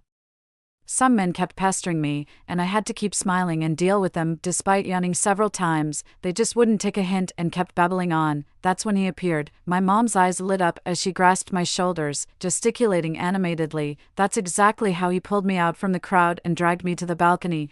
"Then what happened?" Mimicking his deep voice, my mom continued. "Then he said, 'If you don't like it, don't force yourself.' I figured he meant if I didn't like socializing, I shouldn't force myself to do it. Although it was a bit reckless, he did rescue me from an awkward situation, so I agreed that he had a point. And then, Mom, then he just stopped talking and kept smoking, looking so indifferent, as if someone owed him 3 million yuan. You know how much I hate smoking, so I immediately excused myself and went home." "What happened after that?" "Mom, earlier this month, your Aunt Susu invited me for afternoon tea. When I got there, it turned out he had persuaded Aunt Susu to set up the meeting. He arrived with a large file bag, pulled out various property deeds and bank cards, and laid them in front of me. He introduced himself as Damien, a 35-year-old director and CEO of a biotech company. He said he fell for me at first sight at the party a month ago, and was willing to entrust all his assets to me, hoping I would agree to date him." I gasped, my face a picture of shock. "Wow, I didn't realize you still had such charm." Mom gave me a look. "I'm not some naive girl who dreams about a powerful CEO falling in love with me. Why would someone with such credentials be interested in me? I'm a whole 10 years older than him. This could either be a trap or he's just a playboy looking for a thrill, which will fade away soon after." "You're quite clear-headed. So, you turned him down, Mom?" "Of course, I did." He looked puzzled and asked why. I had to explain. Our ages, our circumstances, nothing was suitable, and most importantly, I barely knew him, let alone liked him. He took it seriously and tried to logically counter everything I said, claiming he had thought this through over the month. Just because he decided he wanted something doesn't mean I had to agree. After a bit of a lecture from me, he finally took back his documents, listening intently. I was fascinated as my mom took a sip of water and continued. "I thought that would be the end of it, but this guy hasn't given up. Every few days, he shows up, always pretending it's a coincidence with that cool, detached demeanor. But why would he want to hold on to us among a crowd of zombies? It can't really be love, can it?" I couldn't answer that question, preferring to believe that true feelings are rare in dire times. I started researching Damien on my computer, and surprisingly, I found quite a bit about him. Damien is the eldest son of Dean, the chairman of a well-known real estate group. Unlike his flamboyant half-brother Declan, Damien never uses his father's name. Rumor has it that Dean, originally a humble salesperson from a rural area, made his fortune through his wife, but later betrayed her by having an affair and framing her for infidelity with the butler after his parents divorced. Damien, though staying with Dean's family, took his mother's surname as an adult and built a biotech company from scratch, making it into China's top 100 enterprises. Despite the seemingly strained relationship with Dean, Damien inherited his father's romantic inclinations, frequently changing partners, including internet-famous actresses. Mom, see, just a playboy chasing new thrills. At that moment, I hoped what my mom said was true, just a thrill seeker, especially since I had discovered something startling. Damien had bought Unit 1901 in the wealth community 5 days ago, the unit right below ours. This coincidence seemed too much. I had thought we had deceived everyone, but it seems that all our actions are under his control. Whether this man is a friend or a foe, he is terrifying. What exactly does he want? Could it really be that he is deeply in love with my mother? If that's the case, given his way of doing things, I can't imagine what he would do if my mother were to fall in love with someone else. For now, we are not directly opposed to him, but I must be cautious around him. Since he dares to monitor us, I should take advantage of the internet to investigate him thoroughly. A month later, under my mother's care, I gained about 5 kilograms. So I started doing fitness exercises with her. During this time, I kept a close eye on the situations in both our old and new residential areas. The property management in the old area had already gone on strike, and several buildings were invaded by zombies. Those without food supplies started to struggle, desperately offering high prices for supplies in our chat groups, but to no avail. In our previous life, it was around this time that we shared some supplies with our neighbors, not knowing that the property management had already set their sights on us. We were an easy target, a widow and orphan with ample supplies. Regrettably, in our previous life, we focused solely on resisting the zombies and never anticipated that our seemingly friendly neighbors would resort to looting supplies and harming others. One night, through surveillance, I saw 5 men breaking into our house and successfully stealing several boxes of food, although these were not the foods we wanted to keep due to their short shelf life and bulkiness. Seeing these scoundrels again brought back painful memories of being robbed and harmed in our previous life, filling me with rage. I wished I could have poisoned the food, letting them suffer the consequences of their actions, but getting my hands dirty for such scum was unnecessary. The apocalypse did not require my intervention. As they began to move the supplies out, they did not expect that zombies, attracted by the noise, were already approaching. In our previous life, my mother and I were sacrificed by them to save themselves, but they were not so lucky this time. Zombies at night were much more agile than during the day. They pounced on the 5 men like hungry wolves, quickly killing 2 of them. Their screams attracted even more zombies. Those who remained could only try to defend themselves with knives, but zombies neither fear pain nor injury. To make matters worse, the 2 initially bitten soon rose, their faces grotesque, joining the other zombies in turning against their former companions. I thought they were doomed, but surprisingly, one of them managed to escape using his teammates as human shields. Unlike in the past, the commotion was so loud that some witnesses started discussing it in the group chat. Besides condemning the scoundrels, everyone agreed to find whatever weapons they could at home to prepare for self-defense. Compared to our old community, the property management at Wealth Community was like angels. They not only resisted the zombie invasion effectively but also distributed supplies, including seeds and soil, to the residents. They encouraged everyone to be self-sufficient. Such property management was invaluable during the apocalypse, and thanks to their protection, there had been no casualties in Wealth Community. The homeowners' chat soon turned into a gardening exchange forum, where everyone shared their gardening tips daily. Those who did well often received much praise. However, some took the property management's help for granted, not only refusing to grow their own food but also making endless demands. If their demands were not met, they would hurl abuses. Just today, a man in his 60s or 70s went to the property office to cause a scene. He was an old man with a reckless attitude, threatening in various ways, acting as if daring others to confront him, which left the young property staff at a loss. His loud complaints were especially noticeable in the quiet of the apocalypse, attracting the attention of zombies lurking in nearby areas, who began to move towards the sounds coming from Wealth Community. After a month of spreading and mutating, if the zombies were to gather, they could easily knock down the walls of the residential complex. The doors would hardly stand a chance. The prolonged peace had made some people forget the terror of the apocalypse. I couldn't help but curse. Foolish ignoramuses, if you want to die, don't drag others down with you. Residents began to condemn the old man in the group chat and tagged his son Conrad, asking him to persuade his father. I was shocked to discover that the old man's son was in the group. Was his son just allowing him to create such a disturbance at the property management office? Conrad quickly replied in the group, I can't stop him either. The old man is just worried about his grandson having nothing to eat.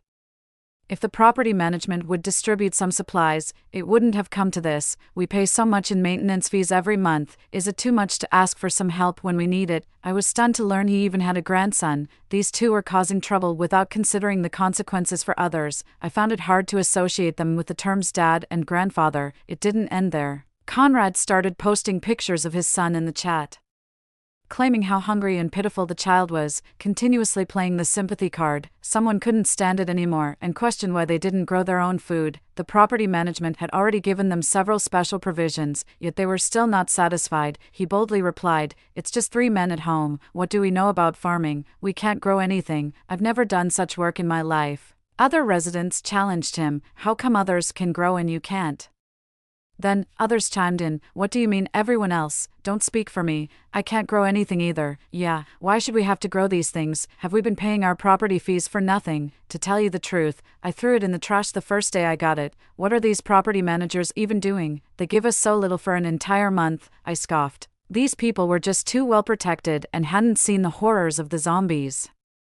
It wasn't that they couldn't grow anything, they simply didn't want to put in the effort. The seeds provided by the property weren't delicate, even a half-hearted attempt would have yielded something. They didn't realize that the resources they had were something 90% of people outside couldn't even dream of obtaining, truly invaluable. Now, not only were they causing a ruckus in the group, but they were also egging each other on and had agreed to confront the property management together, demanding an explanation. A large group of residents stormed towards the property management office, their noise growing louder. Meanwhile, at the gate, several zombies had begun to bang on it. The noise from the residents masked the sound of the banging, originally under the guidance of the property management.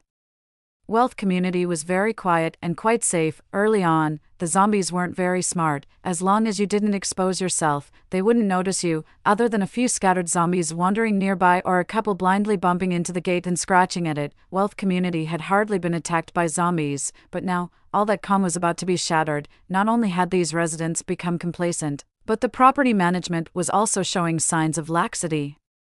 Unaware that danger was imminent, I saw Cyrus running out of the property management office, phoning frantically as he headed towards Building 6 where I was. I accessed several cameras and saw Cyrus entering the elevator in Building 6, pressing the button for the 19th floor. My heart skipped a beat. Damien lived in 1901, no wonder something fell off, since the apocalypse. Damien had often been around the property management. On such an occasion today, his absence was conspicuous. If he were a reborn, he would be aware of the risks of making noise. With his capabilities, couldn't he handle this situation? If from the beginning he had kept to himself like us, his absence might be understandable, but he had been involved in property management from the start, and now his indifference was inconsistent with his earlier actions. I can't quite figure out this person's motives. On reflection, Damien has indeed been missing for the past few days. What happened to him, or what is he planning? I don't have time to think too much because I notice that as the property management's dispute gets more intense, more zombies gather at the entrance of the residential area, violently crashing against the gates. Then someone in the homeowners group exclaimed, "Looks like there are zombies at the gate." Holy crap, there really are a lot of zombies. Meanwhile, the property management staff, busy dealing with the homeowners, had not noticed any of this. 14, my mother asked me anxiously.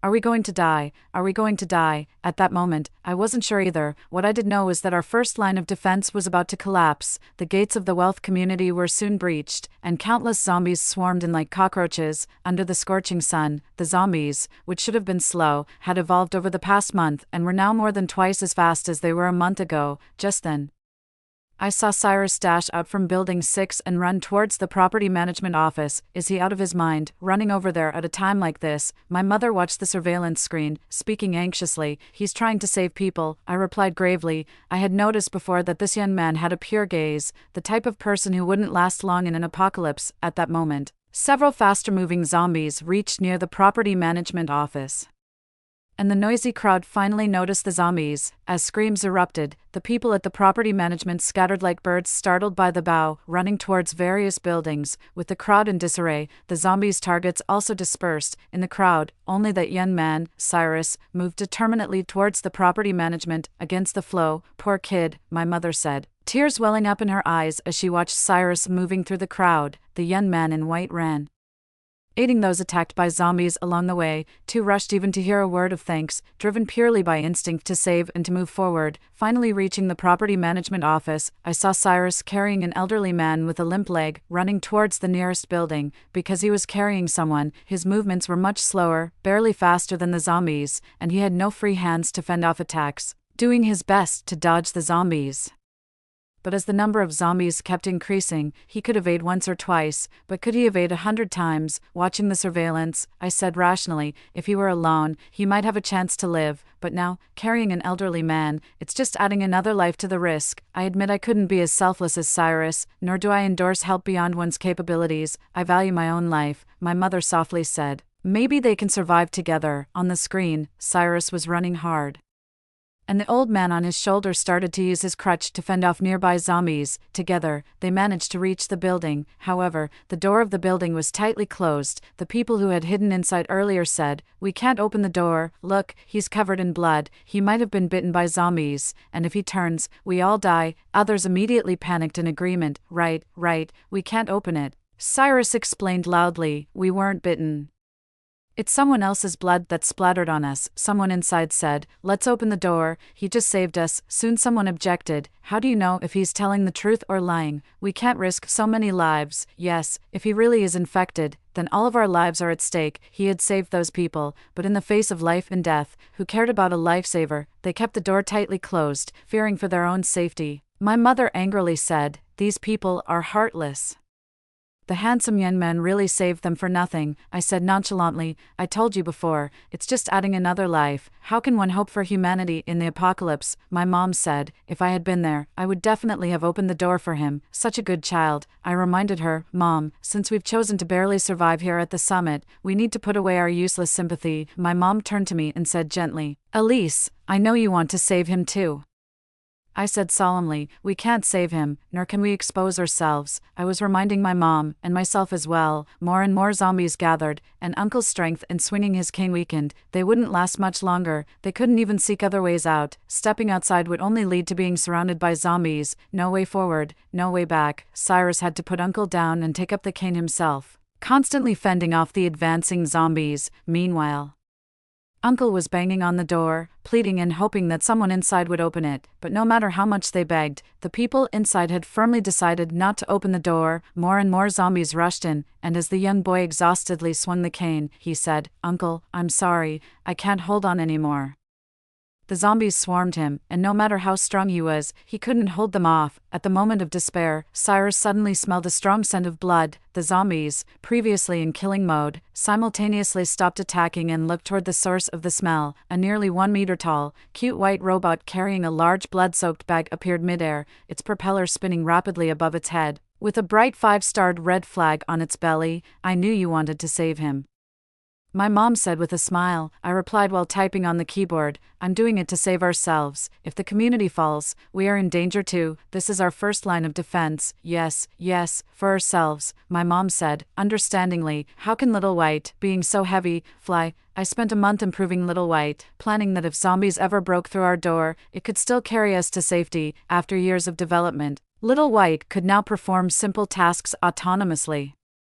So I just needed to assign tasks to it and intervene when necessary. Our building is backed by a mountain, so I just had to send Little White around the surveillance blind spots to fly down without exposing ourselves. My only worry was that, in trying to save these people, Little White hadn't been tested thoroughly enough. I hoped there wouldn't be any serious problems. From the monitor, Little White seemed to be doing well. I had added a blood scent enhancer to the blood bag, and as the blood dripped down, the strong smell attracted the zombies to move towards the outside of the community. Cyrus took this opportunity to help Uncle back to the property office. However, just as they were leaving, a scream suddenly came from the previously closed building. "He's turned, open the door quickly." The door was flung open instantly, and a crowd surged out from the building. The one who had turned was a middle-aged man in a red t-shirt. In that brief moment, 2 people had already been bitten, and those bitten soon rose from the ground to attack others. My heart tightened. Why had the man in the red shirt taken so long to turn? Moreover, he was noticeably more agile than the others. After a massacre, the red shirt zombie roared, and the other zombies seemed to respond to it as if they sensed it. They followed the red shirt zombie towards the open building. I was shocked.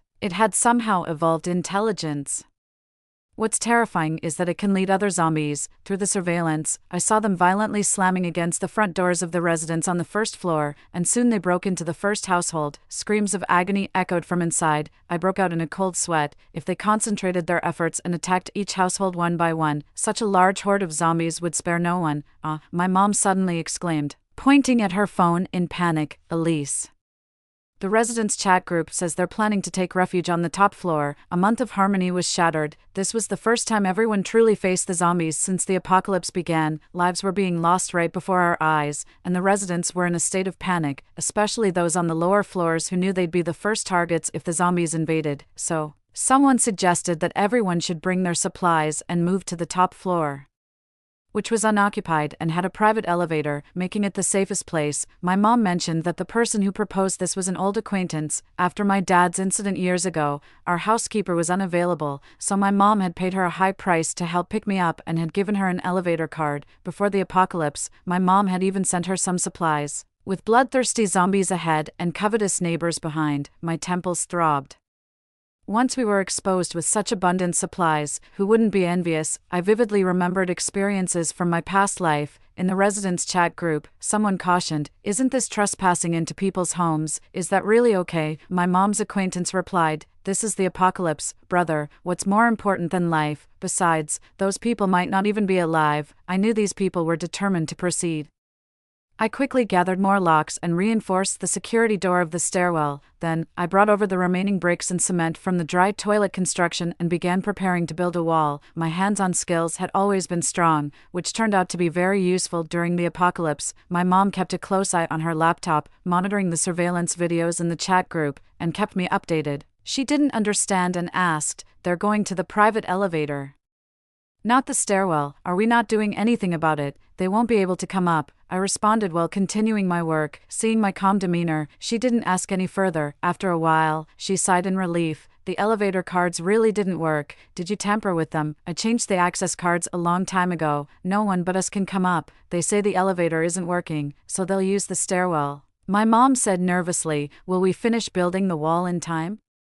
"I'm not sure how long the security door will hold. Building a wall will at least be somewhat safer." Luckily, I had planned to start building the dry toilet, so the bricks were already soaked and ready to be used. My mom expressed her concern. "What if we haven't finished the wall and they come up? If it comes to that, we'll retreat back into our home, but they probably won't make it up here anytime soon." "Why?" my mom asked. "That lady is foolish," she announced it in the group, trying to gather others for courage, so they could boldly occupy our house together. But what really tests people in an apocalypse is human nature. Our home's prime location is enviable. If they occupy it, it means others will miss out. So, I bet there will be those who will sabotage and stop them from coming up. After preparing, I started building the wall, planning to erect a plain concrete wall, where the new wall met the old. To reinforce the structure, I embedded steel bars every 60 centimeters. The silent drill I had prepared for doomsday played a crucial role at this point. Fortunately, the door wasn't very large, so I managed to brick it up in an afternoon. Now, I just need to wait for the wall to fully dry. Although this wall won't provide 100% blockage, something is better than nothing. If it doesn't hold up, we're not defenseless. If they dare to intrude into our homes, we have every right to defend ourselves. My mom, seeing how hard I worked, specially prepared a dinner of roasted lamb leg and pan-fried prawns as a treat. She said a good meal would give me the strength to keep working, and I gladly accepted with enthusiasm. The enticing aroma of chili mixed with cumin and lamb had me drooling. Eating roasted lamb isn't a delicate affair. Its essence lies in the hearty enjoyment of tearing into chunks of meat. I grabbed the lamb leg, bit down hard on the meat, and tore off a piece, separating it completely from the bone, savoring each bite. The lamb was crispy on the outside and tender inside, deliciously smoky without being greasy or gamey, with the delightful taste of cumin making it sinfully good. The pan-fried prawns were equally superb, with their crispy shell and tender meat, irresistibly delicious. After a satisfying meal, my mom made some lemon blossom tea to cut through the richness. She sipped her tea while keeping a close eye on the homeowners group chat and the surveillance feed, anxious not to miss any useful information. The coverage of the surveillance cameras was incomplete. Currently, only the stairwell entrance at the parking level, which is underground, and the 1820th floor, which I had equipped with a camera, were monitored. The other floors were unmonitored. Thus, we were unsure if those people had come up or reached any specific floor. My mom sighed and said, "Your guess was spot on." They're cursing in the homeowners group, complaining that some residents lack civic-mindedness by blocking the safety stairwell, preventing them from passing. I chuckled. It's all about survival. No one is nobler than anyone else. My mom sighed. In just one day, what was once a harmonious group is now filled with hostility. I replied, harmony only exists when resources are plentiful. Once there's a tilt or shortage in resources, that balance is disrupted, and the darker side of human nature emerges. My mom said, "I hope these days end soon." I responded, "It's not going to end that quickly. We're likely to face cuts in water, electricity, and internet soon. Before that happens, we need to deal with the zombie in the red dress, or we may not make it until the end of this crisis." Tonight was destined to be a sleepless one, with the zombie in the red dress leading other zombies in a massacre throughout the building, screams echoing continuously. At 2 a.m., I dressed Little White in black clothes and sent it with supplies to the property management office. Little White tapped gently on the window. Having seen it during the day, Cyrus quickly opened the door to let it in. "Here, take this bread, water, and some clothes," I spoke into the headset. My voice transmitted through Little White. Cyrus, looking bewildered but curious, accepted the food and eyed Little White. "Thanks. You really saved me today. My name is Cyrus. May I ask who you are?"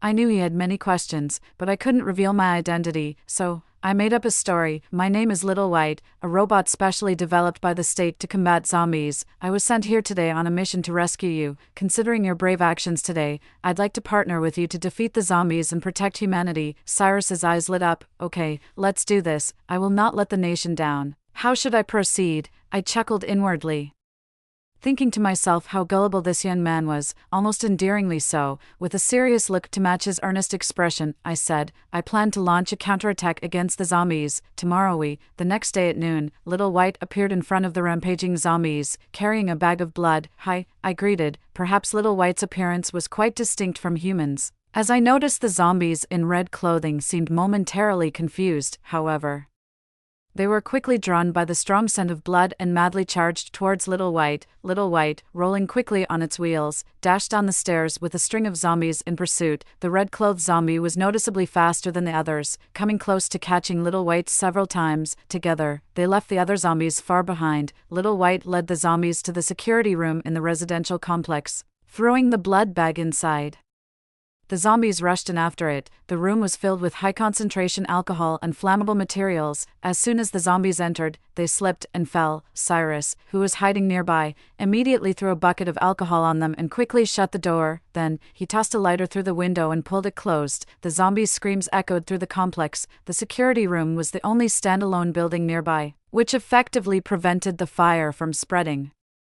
That was why I chose it for the ambush. However, the red-clothed zombie was stronger than we anticipated. It furiously banged against the door, which trembled on its hinges. My heart pounded. If it got out, the consequences would be unimaginable. Fortunately, Cyrus quickly grabbed a thick stick to barricade the door, and Little White extended its mechanical arms to help. Just as the door was about to give way, I shouted, "Cyrus, run!" Cyrus hesitated. I urged him, "I'm a robot, I'll be fine."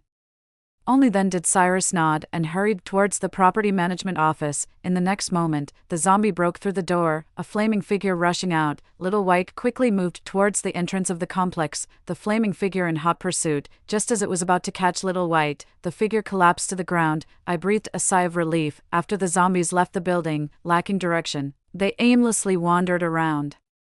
Little White again used the blood bag to lure them out of the complex. For the moment, it was safe. In the residents' group chat, someone posted a video of today's events. Everyone praised Cyrus and Little White's heroic actions and condemned those in the building who had refused to open their doors the previous day, calling them inhumane. Seizing the moment, Cyrus urged everyone to work together to protect the complex, reminding them that they were a community with shared interests, all for one and one for all. His call to action surprisingly led many residents to join the defense team, and everyone began to actively contribute ideas and strategies for resisting the zombies. The person who had initially tried to take over our house also temporarily abandoned their plans. Everything seemed to be returning to normal, but my concerns remained. We had only eliminated one red-clothed zombie. What about other places with evolved mutants? How long could this peace last? Another puzzling point was the evolution of the other zombies, which seemed gradual. How then did the red-clothed zombie appear? According to the zombie evolution model I had created, it was nearly impossible for such intelligent, leader-like zombies to emerge at this stage. My mother said, "Natural evolution can't explain this. Could it be man-made? After all, who can predict virus mutations?" Her words were enlightening. Indeed, if natural evolution was unlikely, then human intervention made sense. If we tentatively conclude that it was man-made, then surely some organization or laboratory was researching the zombie virus. The outbreak could either be due to a leak from a lab or perhaps it was all an experiment, with the virus deliberately released to increase the sample size. There are two plausible scenarios for the emergence of the red-clad zombies. The first is purely coincidental, where the virus mutated uniquely within the body of the man in red, a possibility which, while slim, cannot be entirely dismissed. The second scenario suggests deliberate release of a new strain of the virus, engineered to preserve higher cognitive functions in zombies. The reason why the red-clad zombies have not spread widely is that the virus significantly weakens after secondary transmission. I find my own speculations terrifying, though they are purely conjectural. They are not beyond the realm of possibility. I attempted to search the internet for more information, but just as I stumbled upon some clues, the internet went down. I quickly switched to a SIM card from another provider, but still had no connection. The signal towers had fallen. As a programmer, losing internet access felt like losing my arms. I was cut off from the outside world. Consequently, I could no longer control Little White. 19. A month after the internet went down, our water and electricity followed suit, but these losses hardly affected us. We had solar power, plenty of bottled water, and rainwater collection systems in place to sustain us for a couple of years. However, during this period, I could only observe my surroundings through a telescope. What really got under my skin was Little White, who, having lost my control, only occasionally returned home, spending most of its time with Cyrus. Little White, a robot capable of autonomous action, began to develop its own consciousness without my guidance. It seemed to explore its gender identity, even donning a pink dress, while completely forgetting about me, its creator. I felt like my own creation had been taken over by someone else. Fortunately, I had programmed it never to reveal my information, or who knows, it might have betrayed me. Over the past few months, our wealth community occasionally faced attacks from zombies, but thanks to our defensive measures, there were no casualties. However, one night, I felt inexplicably restless and got up to look through my telescope. To my surprise, I observed a brutal attack over in Unit 3, where a man and a woman were committing murder and robbery. The female assailant looked familiar. It was her blue-dyed hair tips that jogged my memory. She was the girl who had pushed a boy towards the zombies to save herself on the day the outbreak began and had made it into the wealth community. I wanted to inform Cyrus but couldn't, as I had no way to summon Little White back without internet. Watching the crime unfold, I felt utterly powerless. It wasn't until 3 days later that Little White returned home. I instructed it to inform Cyrus about the incident and mandated that it return home daily or it would not be allowed out again. That very night, Cyrus and the community's defense team apprehended the couple. However, deciding their fate posed a challenge. According to Little White, some suggested expelling them from the community. They were outsiders who had been sheltered by the community but had shown no gratitude, repaying kindness with malice. Cyrus initially opposed taking justice into our own hands, suggesting they be handed over to the police after the apocalypse, but his stance changed after he saw the gruesome scene at the victims' homes. The couple was eventually expelled from the community, a decision that served as a stark warning to others not to harbor ill intentions, as the defense team would no longer protect them. The following days were relatively peaceful, and suddenly, on January 1st, the internet was restored. This was a joyful development, signaling that significant progress had been made in the fight against the zombie plague at the national level. Later, government drones visited several times, broadcasting messages that research on the zombie virus was nearing a breakthrough and urging everyone to hold on a little longer. During the months without internet, I hadn't been idle. With the restoration of connectivity, I tested the miniature spiders I had developed and deployed them half a month later. At 3 a.m., I slightly opened my window, and 3 black miniature spiders equipped with surveillance systems crawled out. They climbed the exterior of the building to the 19th floor and slipped into room 1901, where Damien was, through the gaps around the door. Originally, when Cyrus came up to room 1901 to find him, Damien didn't let him in. They just talked at the door, with such caution and secrecy. I had long suspected he was involved in something clandestine, through the surveillance footage. I witnessed a shocking scene. The entirety of room 1901 resembled a laboratory. All the windows were sealed off with adhesive tape, completely opaque. Other than Damien, there were 2 men and a woman living there. They were dressed in white protective suits, constantly manipulating sophisticated instruments and recording data into computers. It was evident that Damien was the leader among them. However, he no longer looked as well-groomed as when we first met. Instead, he appeared somewhat disheveled, with a beard that hadn't been shaved for days. Despite this, the excitement in his eyes was unmistakable, even through the screen. The scene made me wonder if the outbreak of the zombie virus could be connected to him, and why were they conducting their research hidden away in here? I decided to hack into their system to find out what they were really up to. Unexpectedly, it seemed Damien was prepared, as their defense systems were robust. And I couldn't find a way in at first. It took me an entire week to access a portion of their data. Although I didn't get the full picture, I could confirm that they were indeed researching the zombie virus. According to their communication logs, they had recently made significant breakthroughs. The zombies, having evolved naturally over 6 months, were becoming increasingly formidable. If these researchers managed to develop a super virus, what would become of humanity? What could Damien possibly gain from destroying humanity? Why would he do this, regardless of his reasons? I knew I had to stop him. The first thing that came to mind was to gather evidence and report him. As I pondered this, I glanced unintentionally at my laptop surveillance feed and suddenly saw Damien staring right at me. He'd discovered me. Those unfathomable eyes, even through the screen, sent chills down my spine. He moved closer step by step until his face filled the screen.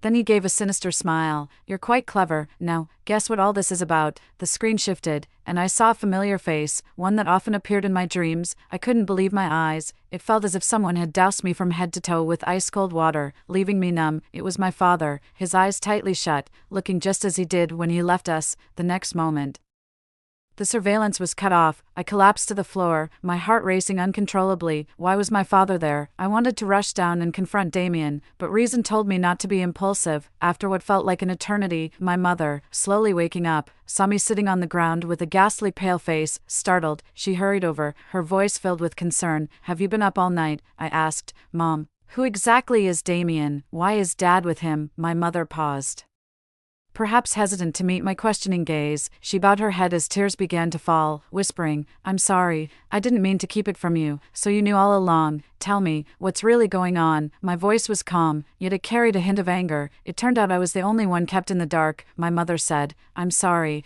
Elise, I'll tell you everything. 8 years ago, your dad and Damien's mother were in the same hospital room, and we got to know each other as family members of the patients. At that time, he was at a low point in his life, full of youthful passion, just like your father when he was young. At your father's suggestion, I sponsored him. He wanted to give me shares, but I declined as I wasn't in need of money. So, he asked me what I wanted. I said I had only one wish, that my child's father could live well. Later, when your father was no longer able, he suggested that we cryogenically freeze him so that he could be revived when medical technology advanced sufficiently. I agreed. He then devoted himself tirelessly to his research. I had little hope, as it seemed impossible for someone to be brought back to life, but he persisted quietly for 8 years. After his revival, I urged him not to dwell on the past and to live well, yet he claimed he was close to success and asked me to wait a little longer.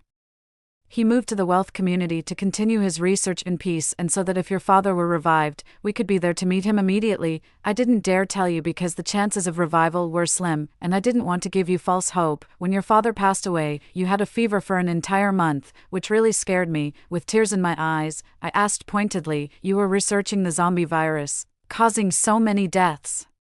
Did you ever consider if my father would agree to this? Being such a kind and righteous person, how could he wish to be revived in such a form?" My mother, crying as if her heart would break, shook her head. "No, Damien said the zombie virus came from abroad. He was merely building on that research. If it were really possible to revive your father, there are no ifs. Dad can't possibly be revived. Do you believe everything Damien says? How can you be so naive? Did you know that the recent outbreak of the red dress zombie virus originated from Damien's lab? Even if Dad were to come back, he'd just be a mindless zombie." I shouted at her, but my mother refused to face reality, desperately shaking her head and clutching her knees, repeating over and over, "You're wrong. He said it's possible. He said it is." My head buzzed, throbbing painfully, and the next moment I passed out. I dreamed of my dad, healthy and well. He held my hand and took me on a Ferris wheel, but he also scolded me, saying I shouldn't be so harsh on my mom. He told me that while she seemed to be doing well these past few years, it was all a carefully constructed facade. When I woke up, I found myself in bed, too weak to even move. As I stirred, the fever patch on my forehead fell off, and I realized I was feverish again. Ever since my dad passed away, stress would often trigger my fevers, leaving me completely debilitated. "Mom." I called out a few times, but received no response. Suddenly realizing something, I panicked and struggled to get out of bed. I accidentally knocked over a table by the bed, scattering white pills from a vitamin bottle across the floor. Picking up the pills, I realized they were not vitamins at all, but sleeping pills. It turned out she had never let go. All these years she had been trying to live, to make friends. I thought she had moved on, but in the end, it was all an illusion. 21.